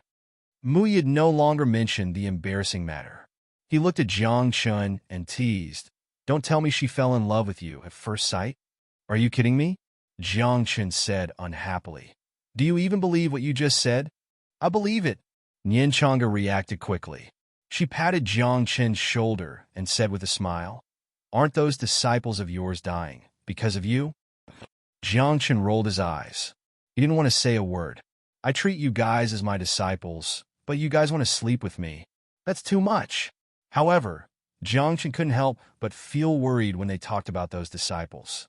They had all gone to the divine world of the 9th heaven. He didn't know how they were doing now. Did anyone bully them? Would their relatives and friends who were still alive take care of them in the divine world of the 9th heaven? I still have to hurry to the divine world of the 9th heaven, Jiang Chen thought to himself. After that, Nian Chang'e and Mu Yud left and returned to their rooms. Jiang Chen also sat cross-legged in his room and began to cultivate. Time passed slowly until it was nighttime. The night in the Eternal City was still very bright. 3 moons hung high in the sky. The divine light was like a rain of light, sprinkling on every corner of the Eternal City. Wangu Town was still brightly lit, but it was very quiet. After all, the people here were all cultivators. Under normal circumstances, they would be cultivating and wouldn't waste time. But tonight, the Wangu Town was a little different. In the Flying Dragon Inn, when everyone was cultivating, 2 black figures quietly came to a room on the 5th floor. Then, a knockout incense and a bottle of powder were sprinkled. Then, the 2 black figures quietly left. After half an incense stick's time, the 2 black figures returned. What the F***, CK? The wind direction is wrong? Hiss, something big has happened. The 2 black figures were naturally Huang Xiaolu and Huang Donglu. And this room was where Xian Xiaomao lived. The 2 of them put knockout incense and powder outside Xian Xiaomao's room and set up a small wind array. They wanted to blow the knockout incense and powder into Xian Xiaomao's room with the wind, knock her out, and then kidnap her.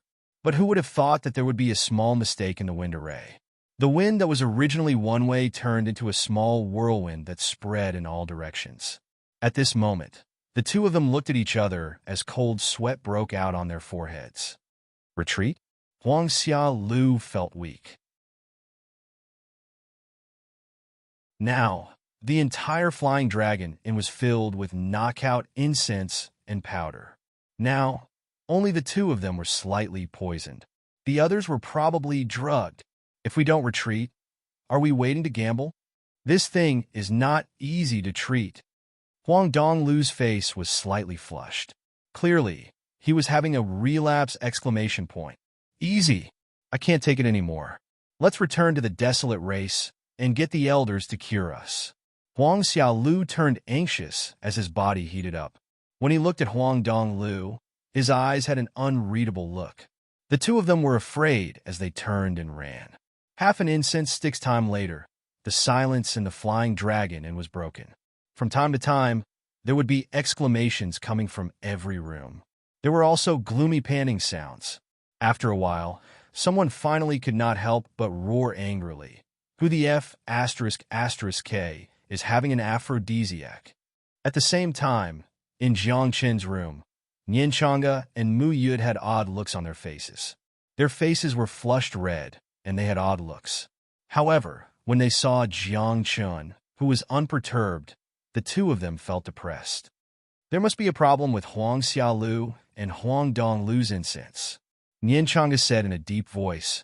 Speaking of which, why are you fine? Mu Yud stared at Jiang Qin. I'll help you cure the poison, Jiang Qin said softly as a wisp of chaos chi appeared. After it swept across the two of them, the poison in their bodies was immediately cured. As a precaution, Jiang Qin used the myriad changes heavenly lamp's light to cleanse the two of them. Only then did he feel at ease.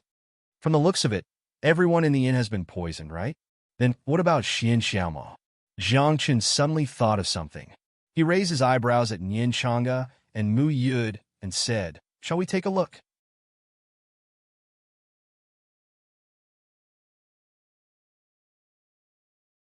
Chapter 679. The entire Flying Dragon Inn was in a mess. No one was spared. Everyone was poisoned. Luckily, Jiang Qin had the chaotic energy. That was why he, Nian Chang'e, and Mu Yuda were spared. However, the others were having a hard time, especially in a situation where there were many women and young men. The feeling was even worse. The most important thing was that after the effects of the medicine were dispersed, everyone was not deeply poisoned, neither high nor low. Their bodies were burning hot, but they were still conscious. That was even worse. Why didn't Hanling Long do anything? Jiang Qin was confused. The Flying Dragon Inn was in such a big trouble. As the owner of the inn, she had not done anything yet. Could it be that Hanling Long was poisoned as well? She's definitely not in the Flying Dragon Inn. Mu Yuda pondered. With her cultivation, this kind of poison can't enter her body. She can't have been poisoned. If she didn't do anything, she must not be here. Hey, look for yourselves. Just then, Nian Chang'e came to the room where Xian Xiaomao was. When he saw the scene in the room through the gap, his expression turned strange. What are you looking at? Jiang Qin was curious. When he saw the scene in the room, he blushed. Mu Yuda straightened his face and said sternly, move aside.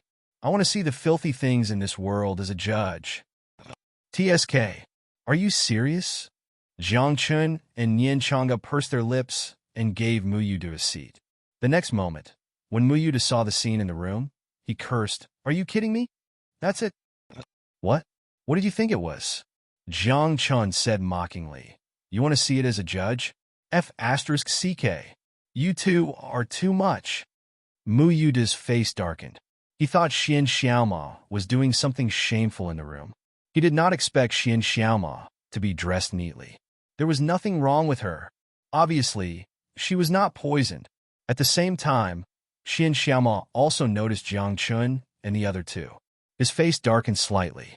He did not get up, but a cold voice was heard. Sneaky. What do you want? We've been discovered. Nian Chang'e was shocked. Facing a profound god, the three of them had no strength to resist.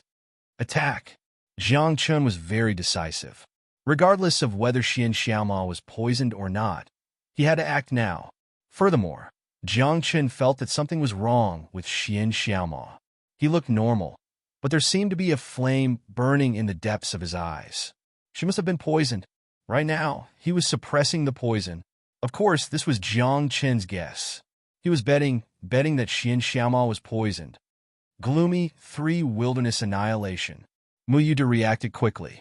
He kicked the door open and quickly formed a seal with his hands. A dark ray of light shot out and wrapped around Xian Xiaoma like a poisonous snake. "You are courting death," Xian Xiaoma shouted angrily.